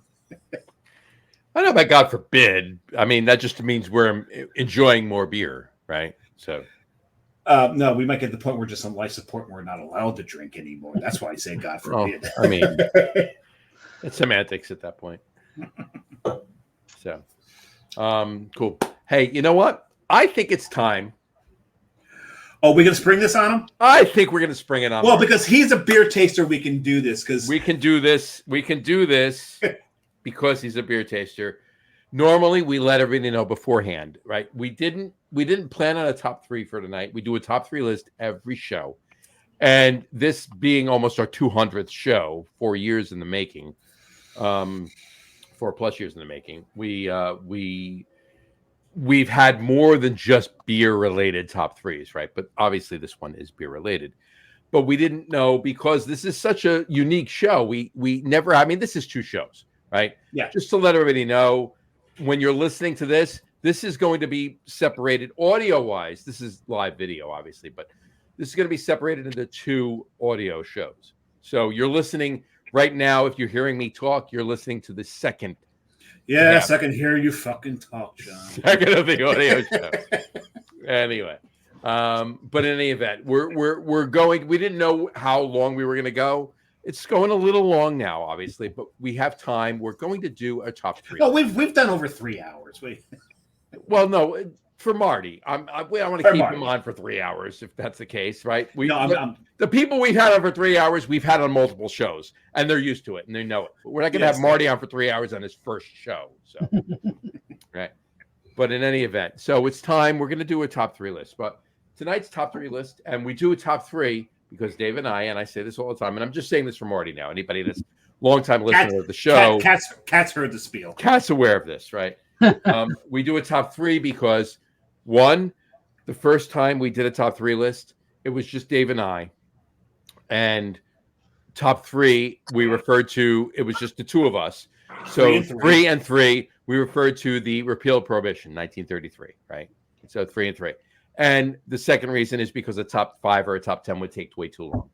So because we never stick to 3. Because we usually go 4 or 5 anyway, or more. I'm sticking to 3 this time. I'm sticking to 3 as well. But anyway, tonight's top 3 list is top 3 most hated off flavors in beer. Most hated. I mean, there's more than 3, obviously, but the most hated off flavors, top 3 most hated off flavors in beer. Marty, please have at it. Number 1. That's an easy one for me. We figured. But there's a reason why I'm going to choose the 3 that I am. Number 1 is vanilla. First of all. So you're going 1, 2, 3, not 3, 2, 1. Or no order. No orders, fine. It's fine. Okay. I would say that vanilla is up there because, first of all, I don't think brewers know how to use it properly. Mm-hmm. I think when they put vanilla into a beer, what you're tasting is vanilla and then some beer behind it. Secondly, I think they put vanilla in beers where it really doesn't belong. And I'm just, I love porter. It's one of my favorite styles. If I see another goddamn vanilla porter, I'm gonna puke all over. The only time I like vanilla in a beer is when it is that it's pulled out of the vanillin from a barrel. Exactly. Yeah. Exactly. To me, that's the only if the vanilla means to be there, that's fine. Yeah. So vanilla is one of them. Cinnamon is another one that's overdone. Brewers, I don't think they have a very good, either not a good knowledge of how to use it, or they just, I don't know. This place is very unforgiving, It is. A little bit of cinnamon goes a long way.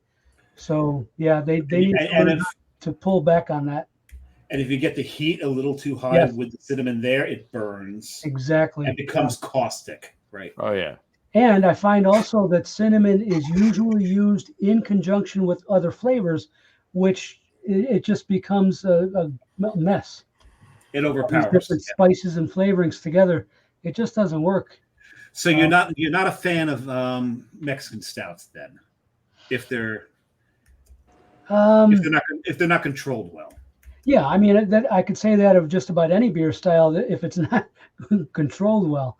I wouldn't call myself a fan necessarily of Mexican stout. I can appreciate it under certain circumstances, but I wouldn't go out of my way to find it. Okay. And last but not least, I guess this is kind of on the same wavelength as the cinnamon. God forbid, I don't like pumpkin beers in any way, shape, or form. Well, go tune in on October 8th. Marty, every October, John makes me do a pumpkin Hold beer on. show. But no, I make you do it because of Brew Guru. That's why I make Right. you do it. So. And the thing is, it becomes entertaining because of my disgust for pumpkin beers. Because, Marty, you know, and I know you know enough about the history that pumpkin beers were born out of necessity because the Pilgrims didn't have crops. Right. They didn't have real soluble sugars. And by the way, I bridge the gap between Dave and his disdain for pumpkin beers and John Marty's love for his love of pumpkin beers. So I bridge the gap between the two. So, but the whole with point all due is, respect to both of them, there you go. So, but the whole point is when they brought in their first crop of barley, they never made a pumpkin beer again until Buffalo Bill. Yeah. Actually, I'm more mad at Sam because he popularized it.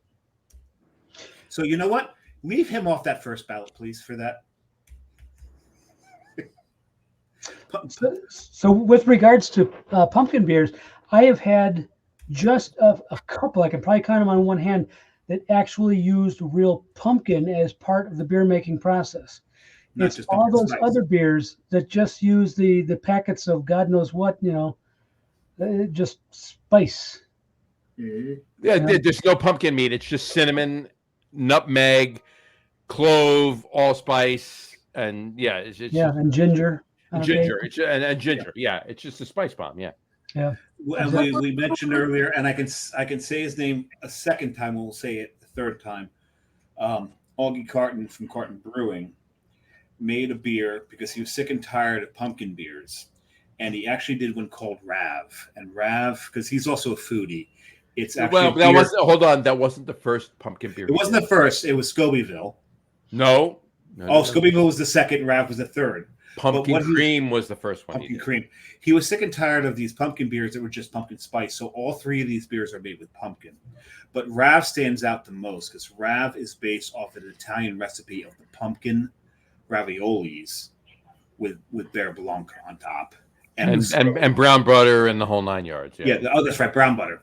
You're right. Brown butter, not Bear Blanc. Brown butter and the biscotti grated across the top. Mm-hmm. It's a fantastic beer. It's one of the few pumpkin beers, and it's one of the true pumpkin beers. So I know where you're going with it. And pumpkin cream was the first one he did, and it was actually ironic, and not to make this an Augie Carton show, but you say it 3 times. I did. Hold on. God, he's like Beetlejuice. Hold on.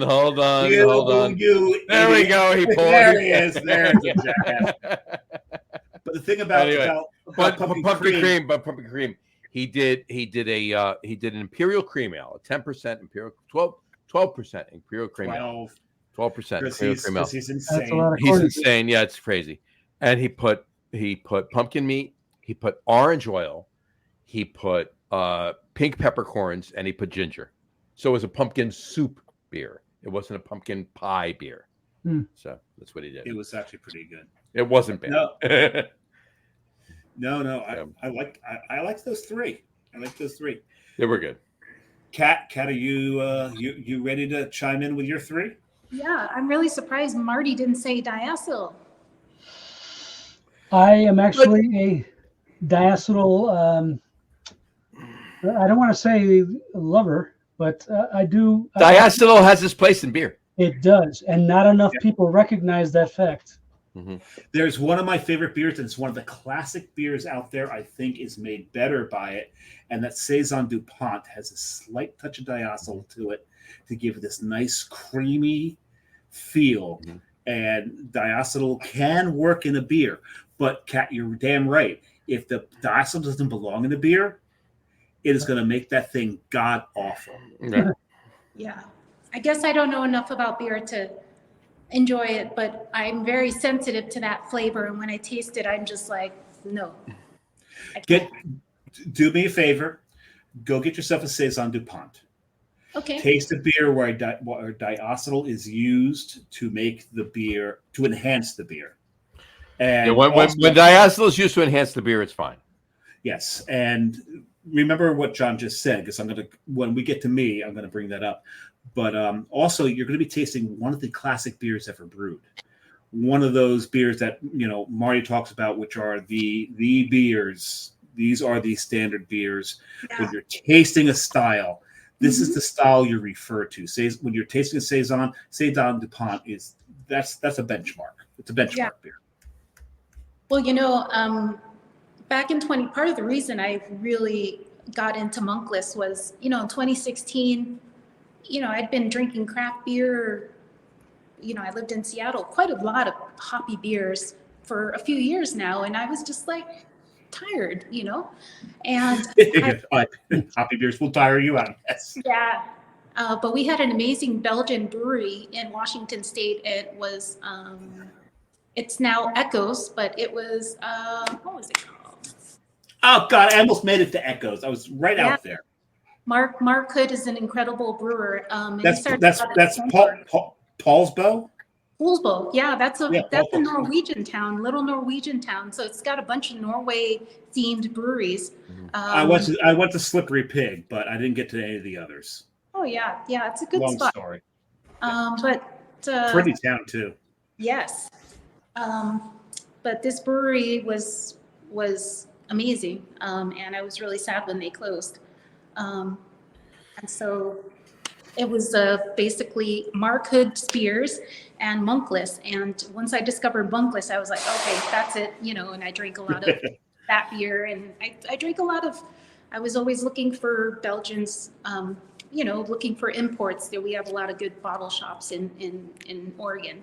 So I was able to find a lot of imports. But so yeah, I should appreciate diacetyl. I don't like the taste. It's Yeah. Agreed. It's wrong in some beers. So what's your number 2?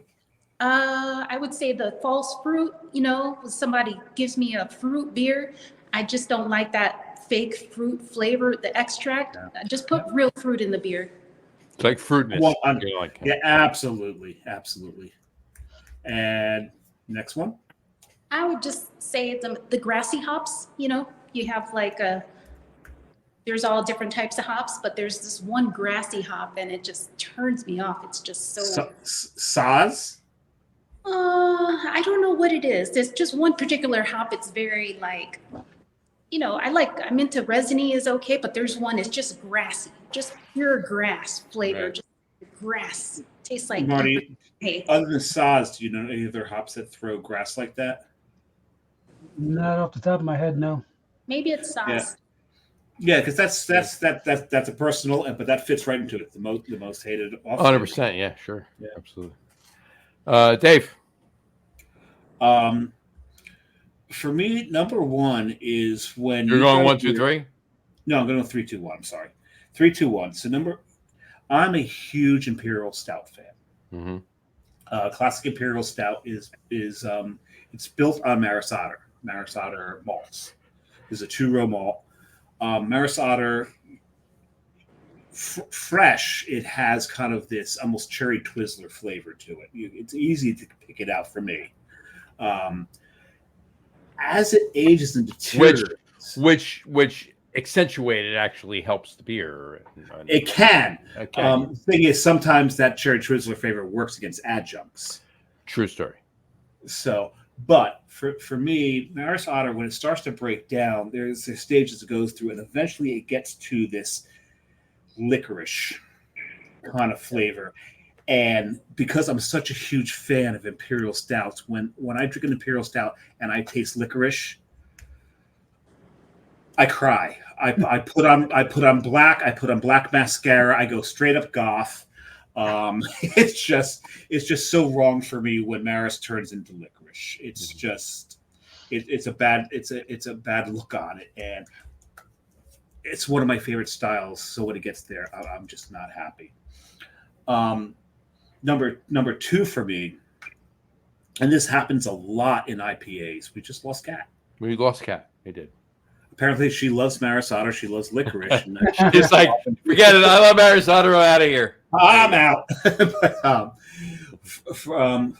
for me, with a lot of IPAs, and it happens a lot with the single IPAs, because double IPAs have enough alcohol to keep this from happening, is when everything kind of deteriorates, ages, and you kind of get that wet cardboard flavor. Oh, sure.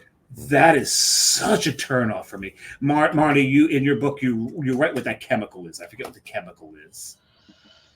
There's a chemical that throws that, and that's when an IPA deteriorates. And it's just to me, that's such a turnoff.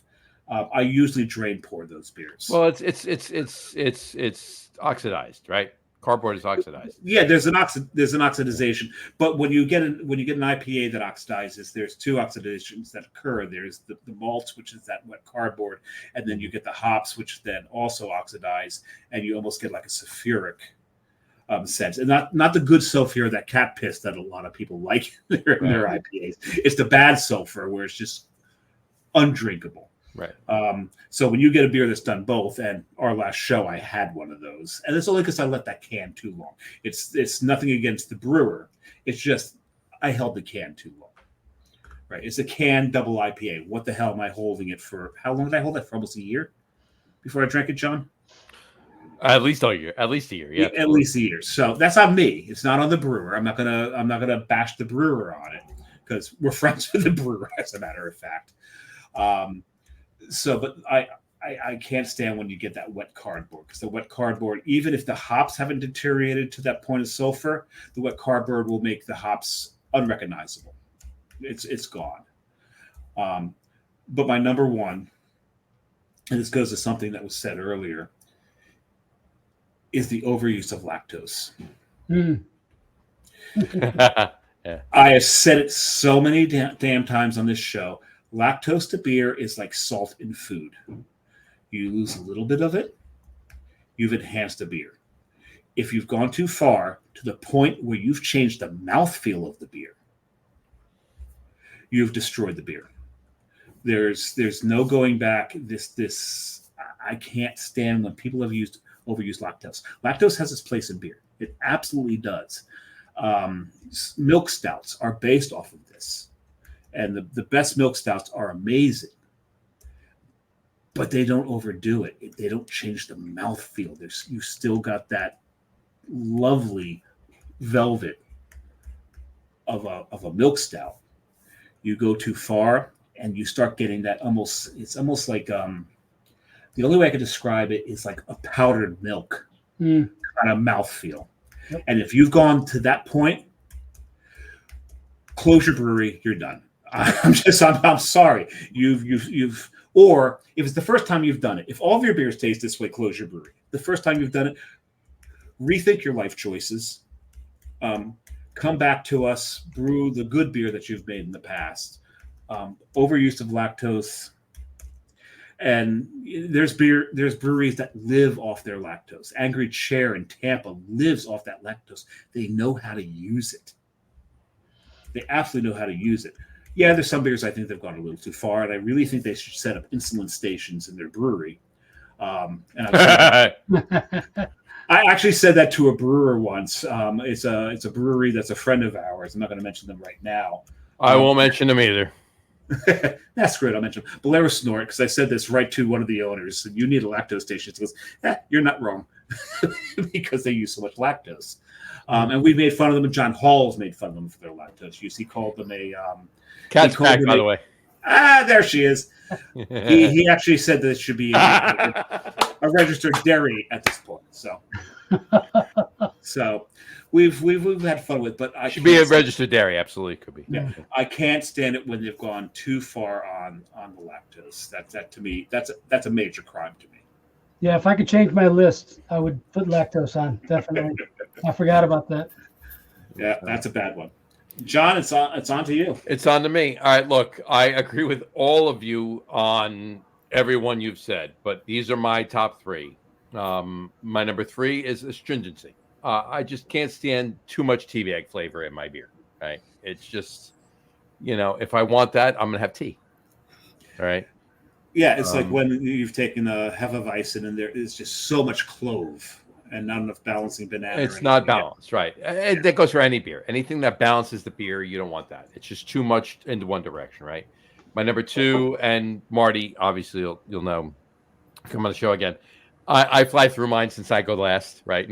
So, and he has to change his top 3 because sometimes I change it, sometimes I don't. But my number 2 is Dave's number 2. It's cardboard. I can't stand oxidization, And I mentioned this before when Kat was talking about aging beer, right?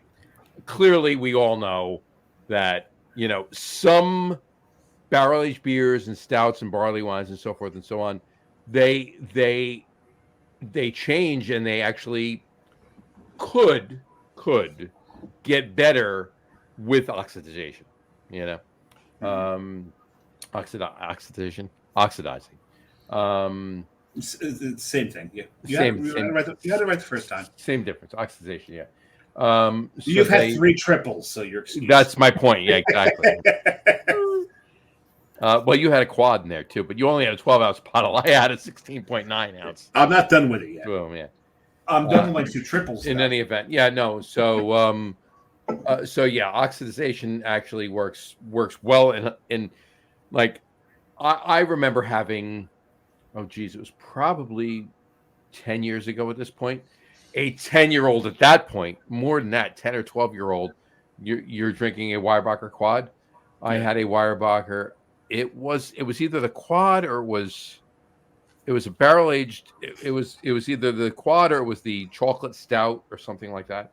I forget what was the chocolate stout that Weyerbacher did. They just called it chocolate stout. No, it was something else. It had a name.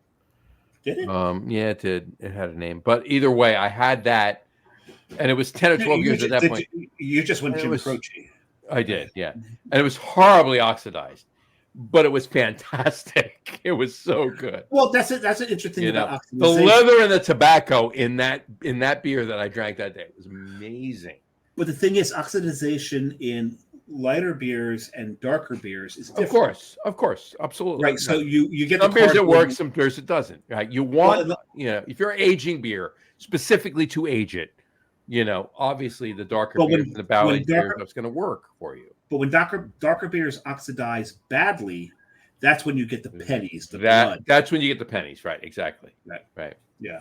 And my number 1 though, and it's been this way since the first time I had a beer. All right, I'll preface what this off flavor is by saying since the first time I had a Heineken. Oh God, Light Struck. I can't stand Light Struck beers.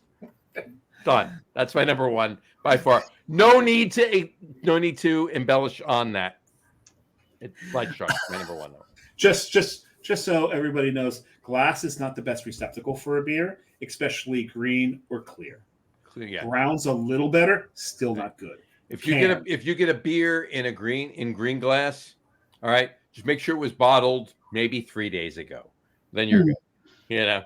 No one in this country has ever drank a good old speckled hen. Ever. No. Unless it's on draft. You need to put Doug's comment up because it's hilarious. Is it? Oh, yes. Yeah, there you go. He said, all off flavors will taste wonderful after a shot of Malort. Go Chicago. says the Red Sox fan. Says the Red Sox fan, exactly. Who lives in Maryland? He lives in Maryland right now. Yeah, Doug, you're in Maryland right now, right, Doug? But he grew up in the Northeast. He grew up with. Doug never grew up, just like the rest of us. This is true. Next time I come on the show, I'll have to drink some Malort and give you guys a live reaction. Please. You got to find. That would be fun. You'll have to find some. Actually, you know what? We'll all make sure we're on the show. Well, obviously, I will be, and Dave will be. Marty will be on the show too. And you need to. Here's the thing: you can't drink it before. You have to drink it the first time. You have to take your first sip of Malort on the show. Okay. We need to see the heave. Bring it on. almost everyone who's drank Malort ahead of time for the first time has that. Exactly. The Why best did thing you is drink it then? Because It's chef on Christmas morning. exactly. There you go. I like that one. There you go. It's a badge of courage. You've done it. You can say you've done it. It's You something can join the crowd that can bust everyone else's chops that they haven't done it. I see. One of my proudest moments is when I drank it with proof for the first time at Hunapu. They gave me a shot of it, and they're watching me. Dave and Al are watching me, and I take the shot down. I just look at them, that's an interesting flavor. And they're like, how did you not heave? You have no idea some of the crap I've drank. It's oof. Yeah, so if you do this, Kat, get the bottle. Do not taste it beforehand. Okay. We need to see this live. We need to see it live. Yeah, exactly. You'll have to do a top 3 of the worst beers because I definitely have some candidates for that. One of those was a wild. The only problem I have with that is we do not like to disparage breweries on the show or their beers. Worst beer styles. Let's put it this way: least favorite beer styles. There's no Least such thing. favorite beer styles. There's Okay. no such thing as a worst favorite. Okay. Yeah, there's no such thing as the worst beer style. It's your least favorite beer styles. I like that. Least Yeah. favorite beer styles. Because John, you know what my statement is on Untapped and someplace else. Drink what you like. Let others drink what they like. Don't be a douche. Don't be a douche. Except unless they're drinking seltzers. Hard seltzers. Yeah. Hard seltzers, yes. Feel free to be a douche to someone drinking a hard seltzer. Yeah. Have at it. I wanted to mention also about the pumpkins. You know, there's a brewery in Seattle that makes more pumpkin beers than any in the country. That would be Elysian. Yeah, Elysian. Yeah. They have, for their pumpkin fest this year, they have 80 of them. 80. Yeah. 'Cause So somewhere in there's a good pumpkin beer, maybe. Well, the best part about that is they do one that I actually do like. Punkachino. I love Punkachino. And when Anheuser-Busch first took them over, Anheuser-Busch ran a commercial. On the Super Bowl. Super Bowl commercial. During the Super Bowl. 3 months after taking them over, and made fun of Punkachino specifically. No, Punkachino specifically. They said an espresso pumpkin beer. Right. And it's like, how do their marketing department and their acquisitions department not talk to each other? Because no. It was genius, and I'm going to tell you why. Everybody that hated craft beer jumped on board. Everybody that loved craft beer said, "Hey, you can't say that about craft beer," which got them attention. Negative publicity, still publicity. 100%. So. And I got to say, I'm one of those that I don't like ever giving my money to Anheuser-Busch. But when I stayed in Seattle, I stayed in Cap Hill, a block and a half from Elysian. You had to go. Well, you were doing the same thing when you were in Asheville. Same as me. When I was in anytime I've been in Asheville. Anytime I go to Asheville, I'm going to Wicked Weed, right? So, well, yeah, I'm going to Funkatorium. Yeah, exactly. You got to go to Funkatorium. You got to go when you're there. But when I was in Elysian, I would not drink Space Dust because Space Dust is brewed by Anheuser-Busch, not by Elysian anymore. Right. Yeah. That's the same thing as Goose Island, right? They're Urban Wheat, IPA, Urban Wheat, 312. All of those, they're brewed by AB. Yeah. Everything else is brewed by Goose Island. Urban Wheat was such a great gateway beer. It was a great gateway beer until AB started brewing it. And it got ruined. It absolutely got ruined. Yeah. Don't give your money to Big Beer. Donate to the American Craft Beer Hall of Fame. I like where you went there. Wait a second. Yeah, Pat's putting that tagline on the website as we speak. I like that. So we got to get that up there. There is a donation site. It's on the website. It's on the website. Okay. Yeah. And the website is? I mean, we'll put it up as well. We'll share it on the Facebook page, but say it for anybody that's listening to the audio podcast. www.americancraftbeerhalloffame.com. .com, all one word. All one word. American Craft Beer Hall of Fame.com. Correct. Yep. And one thing that we haven't mentioned in the show is that it is a nonprofit organization. Mm-hmm. So, Right. So if your company does matches and you have the American Craft Beer Hall of Fame has the right qualifications to it, Sure. your company can match your donation. Sure. Yeah. So The Hall of Fame is a 501c3. that's it. That's the one right there. Thank you for remembering the numbers, Marty. so yeah, you donate to them, and your company has matching. Johnny, does your company have matching? We do. Yeah, we do. That's because it's Johnny's company. He's one of the owner's partners. But the company I work for, we do have matching. So when we get to what we call that Giving Day or something, there's something. I'll make sure to throw something in there and get my company to match. That would be awesome.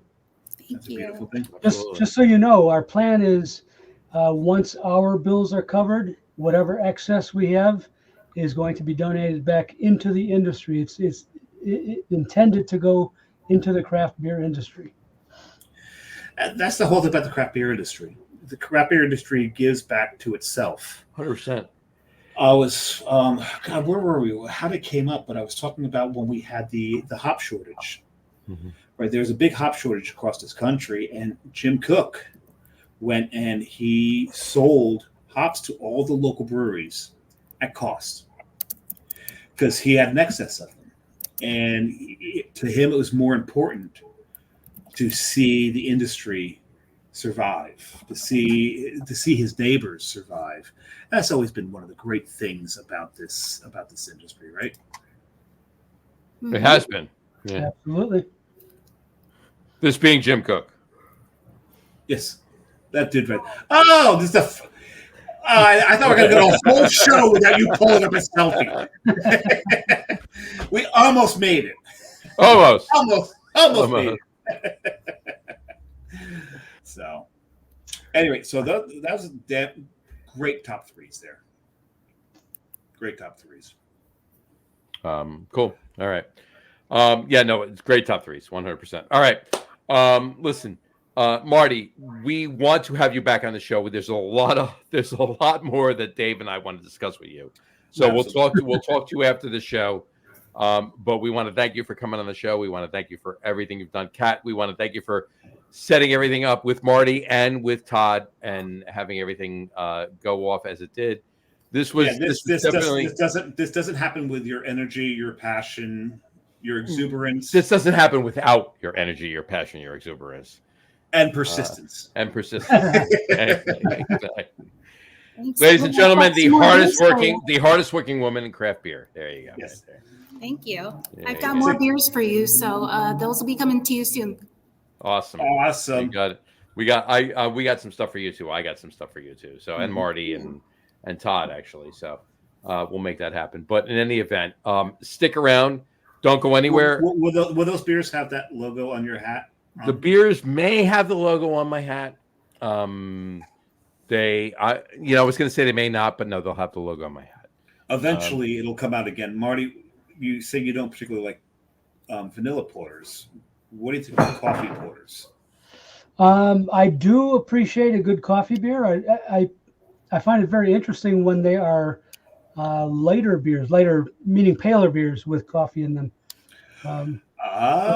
I think we're gonna have to send him a regular coffee in January. So. Yeah, and we've already said it 3 times. We've already showed him up. But Augie Carton Brewing, we actually feel because he's been doing it for so long. There's the asshole right there. And I say that with all love. We love him. Yeah, there you go. But regular coffee. The working title for it was "Fuck Your Stout," because everyone wanted him to do a coffee. It's that 12% cream ale base, same as the pumpkin ale I mentioned earlier. Same exact 12% cream ale base with lactose and coffee. But the right amount of lactose. The right amount of lactose. Not really done. Just. But he also it's a regular. It's called regular coffee, right? It's a coffee with 2 creams and a sugar. It's a very Jersey thing. You go into any Jersey breakfast joint and go, Regular coffee. And you're going to get a coffee with the cream and 2 sugars. That's how it works. But he also does the irregular versions, which are he's got an Irish coffee version of it, a Corretto coffee. My favorite is the what's the Cafe one? Churro. He's got the Revolver, which is the old fashioned. He's got the French coffee that's aged in brandy barrels, which is just the intricacies of that beer. I don't think a lot of people get that. So there's probably about 6 or 7 different versions. There's more than that now. There's more than that now, for better or worse. I think he's run the gamut and kind of beaten the thing to death. There's 6 or 7 for better. How's that? What's the one with rum and coconut in it? It's aged in rum barrels on coconut. St. Kitts. St. Kitts. That's that and the French coffee, I think, are my 2 favorites of the regular coffee school. But regular coffee, he's been doing this for so long. I think the light colored coffee ale, he may have been one of the first. The beer you, if you blind taste test it, you think you're drinking a dark beer. You know, that beer. So but we'll get you some of that. But Dave's referring to a beer we do, but we'll talk more about that after we wrap up the show. If you look over John's shoulder, you see a can that's purple. That is Nautical Twilight. That is my favorite beer that he makes. That one right there. There you go. It's a coffee porter. It's fantastic. Coffee porter. There you go. 6.5%. But yeah, we'll talk more about that afterwards. So this show's about Monkless and Marty. So it's not about Coastal. So we talk about Coastal too. I just want to mention, because you're going to send them beer. Well, I'm going to send them beer too, obviously. Yeah. So yeah, it is our sponsor. So in that event, but in any event, on that note, closing notes. Kat, anything? Thank you for this opportunity. You guys are amazing. You're amazing, Kat. Thank you for everything. Thank you for arranging this. Thank you for arranging this. Absolutely. Thank you for being you. And there's a lot to that, and we'll you know what we're talking about, and we'll embellish on that afterwards. But thank you for being you. Thank you. Thank you. Marty, any closing notes on your end? I thank you very much for having me on, and I appreciate all the kind words and the opportunity to talk about Craft Beer Hall of Fame. 100%. Really appreciate that, and Kate, of course, all of your work putting this together, and also your work with the Hall of Fame. My pleasure, Marty. Appreciated. Thank you. Marty, please know that we are going to be pushing the Hall of Fame. We will put it out there as often as anything you put out, anything Kat puts out, anything out, it will be echoed on the Log Room guys across our platform. So, because when the Hall of Fame was mentioned, I was like, yes, finally. So we're really, really, really excited about it, because we have been craft beer nerds, and this is John and I are both nerds in this case, since the early 80s. Yeah. Since the early 80s, there's gray on this face for a reason, as is his. Yeah, we've probably been drinking craft beer longer than Kat's been alive. Kat's been alive. So, and yeah, and it's interesting because you're being you in the Midwest, and we're on the West Coast, and East Coast. We're the East Coast. That's on the West Coast. We're on the East Coast. I just got back from the West Coast. This is true. Yeah. But like your original, craft beers that you drank, and John and I are both the same. It was Boston Lager for us. Oh yeah. That's most of the East Coast. That's most of the East Coast. Right. I mean, there was plenty of beer I had before that, and Dave had before that. But the first craft beer that would be considered a craft beer today was Boston Lager, and Sierra Nevada Pale Ale was a close second. Number three or four. It was number 3 or 4. Yeah, Harpoon Pale Ale was our Harpoon IPA rather. Was our first IPA. My number two may have been Voodoo Blackened, actually. Okay, interesting. Yeah. But Sierra Nevada Pale, and if you start getting into whatchamacallit, Anchor? No, from Russian River? No, I wish. This is before. This is probably way before. Yeah, I'm talking about Two Hearted. Yeah, no, up in Boston. Definitely came from Boston. Oh, Green Yeah, Water from Boston. I'm losing my mind. it's got the schooner and the light blue label. Oh, Scrimshaw. No, sorry, No, that's no. North Oh, Coast. North Coast. That's North Coast. Yeah. Old. Where was Shipyard? Oh, Shipyard's in there. Shipyard's definitely a top dozen. But no, I'm referring to. Oh damn! Why can't I think of it? Oh my god! Three. You have to tell Todd that it's his fault that I can't. Yeah, blame Todd on this. But because we had back then there was Black and Voodoo, there was and then Celis came over to the U.S. Yes. Yeah. Peter Celis came over to the U.S. Remember that well. And I'm going to Austin in August. And Pete's Wicked. In April. Pete's Wicked. Pete's That's Wicked. Oh, that's the one. Well, I mean, it's New England. It's New England. But Pete's Wicked. And Pete's Wicked was like one of the early Christmas sales I ever had. No, which we call it Catamount. That was the Catamount IPA was my.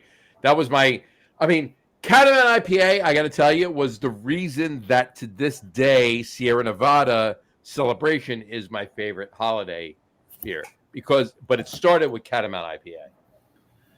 Actually, my first favorite holiday beer was Harpoons. Oh, Winter Warmer. Yeah. Winter Warmer is fantastic. Yeah, Oh, absolutely. we should exchange East and West Coast holiday beers. If you haven't had these, clearly you've had Sierra Nevada Celebration, obviously, Yeah. but if you haven't had Harpoon Winter Warmer, we got to get. But Winter Warmer is not what it used to be. It's not. So it's still good. It's still good. good. It's not bad. It's still good, but it's not what it was. I would hesitate to send it to her because it's not what it But if she's never had it, it's fine. Because she'll never have what we had before. Anchor makes a holiday beer as well, or they did. Who's that? Anchor Steam. Oh, Brewing. Hold on. You talking about? Are you talking about this stuff? Yeah. You have one. John's got a yeah. Oh yeah. Hold on, look at the year. There you go. 2016. There you go. Yeah, Those are great.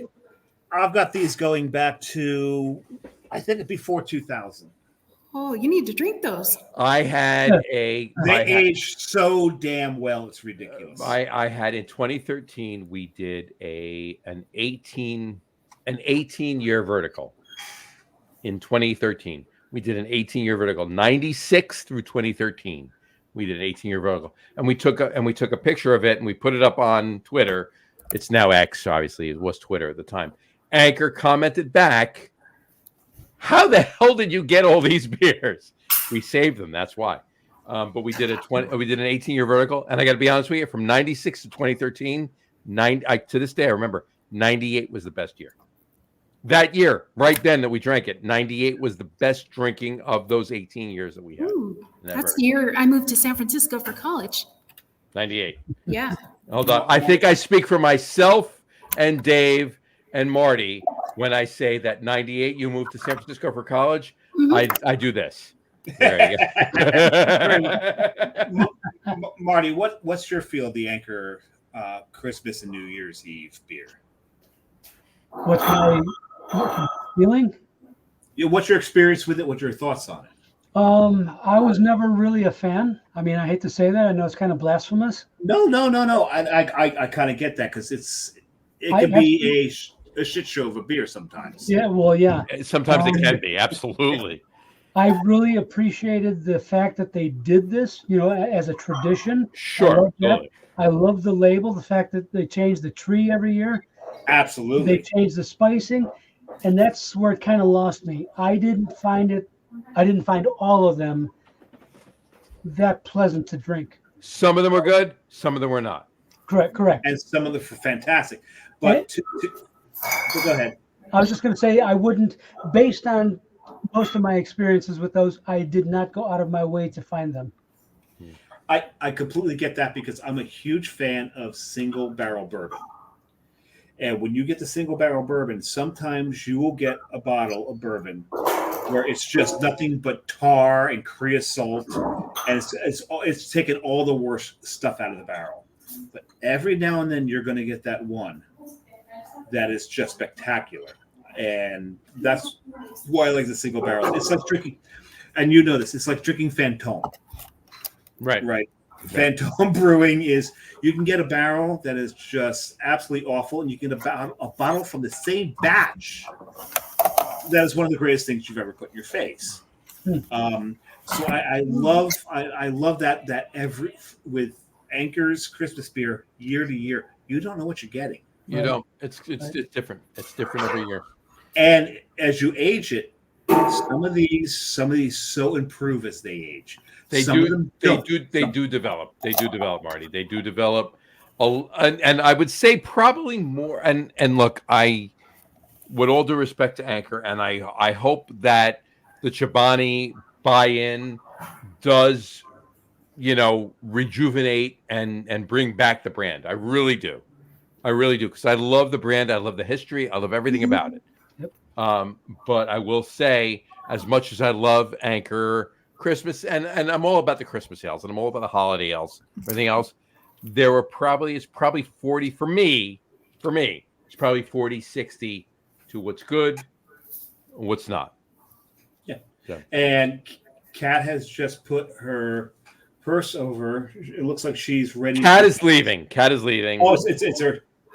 They have to close up the Abbey. It's not even open today. You're getting kicked out. I'm kicking myself out. So Okay. So beautiful door. yeah. That is a gorgeous door. I love that door. But the door he was talking about is to the other side. It's on the other side, right? Oh, Can you turn your camera so we can see that door? Oh, this door? Oh, it is that door. It is that door. Yeah, no. It is that door. That is a beautiful door. Yeah. It's not the front door. It goes back to the brewery. Oh, that's what it should do. Absolutely. Yeah. Oh God, I got to get there and get me a shirt. Right. So all right. John's going to close the show. So I'm going to close the show. For a couple Kat, minutes. if you need to hang out, if you can hang out, I'm going to go out and take my laptop outside. You take your laptop outside. I'm going to close out the show. Marty, stick around because I want to talk to you after the show. We want to talk to you afterwards. But on that note, we will wrap up the show for today. We want to thank everybody for watching. And for those of you just listening to the audio podcast, thank you for listening. Don't forget to visit our website, www.lagerroom.com. That's LAGERROOM.com. And please remember, like us and follow us on all of our social media, Facebook, Twitter, Instagram, and of course our YouTube channel. All of them are at The Lager Room. Remember, we go live with the video podcast on Facebook, YouTube, Twitter, which is now X, and Twitch every Tuesday night around 6:30 p.m. Eastern Time. And for those of you who just want to listen to the audio podcast, you can do so on our audio host, Spreaker, as well as iHeartRadio, Apple Podcasts, Spotify, Odyssey, Audible, Google Podcasts, Amazon Music Podcasts, TuneIn, Podcast Addict, Castbox, Deezer, Podchaser, Listen Notes, pretty much anywhere you can find an audio podcast. I love it when you hit your mic like that. Like that? There you go. Pretty much anywhere you can find an audio podcast. I could talk with my hands, right? Pretty much anywhere. He's also half Italian. This is true, yeah. So go figure. Pretty much anywhere you can find an audio podcast, you will find the Lager Room Guys. The Lager Room Guys craft beer music. 3 triples. That's 9. No, hold on. I'm gonna take a sip. Better. Okay. You better now. Okay, good. Anywhere you find audio podcasts, you can find the Lager Room Guys Craft Beer Podcast. Anyway. And if you haven't done so already, please subscribe to one of our other feeds and you will never miss a show. Again, thanks for following along with us. Have a great rest of your week. Have a wonderful weekend. Marty, again, thank you so much for coming on. Absolutely. There's so much. Dave and I have not even broached the precipice of anything that we want to talk to you about, the surface of anything we want to talk to you about. So we hope to get you back on more than once other than this, like several times. I would love to. We will talk to you. We will talk to you about that in a moment. The pipe dream would have him on every show giving tasting notes. But this is very true. Yeah, just Marty comes on and he's anything we're tasting, he's tasting notes, right? But we'll talk. Hang out for a second. We will talk to you in a minute. Again, enjoy your rest of your week. Just enjoy the rest of the weekend. Drink a lot of beer, but drink responsibly. And we will talk to you next week, folks. Take care. Cheers. Cheers. Cheers. I still have some quad left. I have a little bit of triple left, and that is all. There you go. It's almost oh god, it's pulling. I'm starting to get isopropyl out of this now. There you go. That happens. Yeah, it's not good. Anyway, Add that to my list. I will do that. Enjoy, folks. Cheers.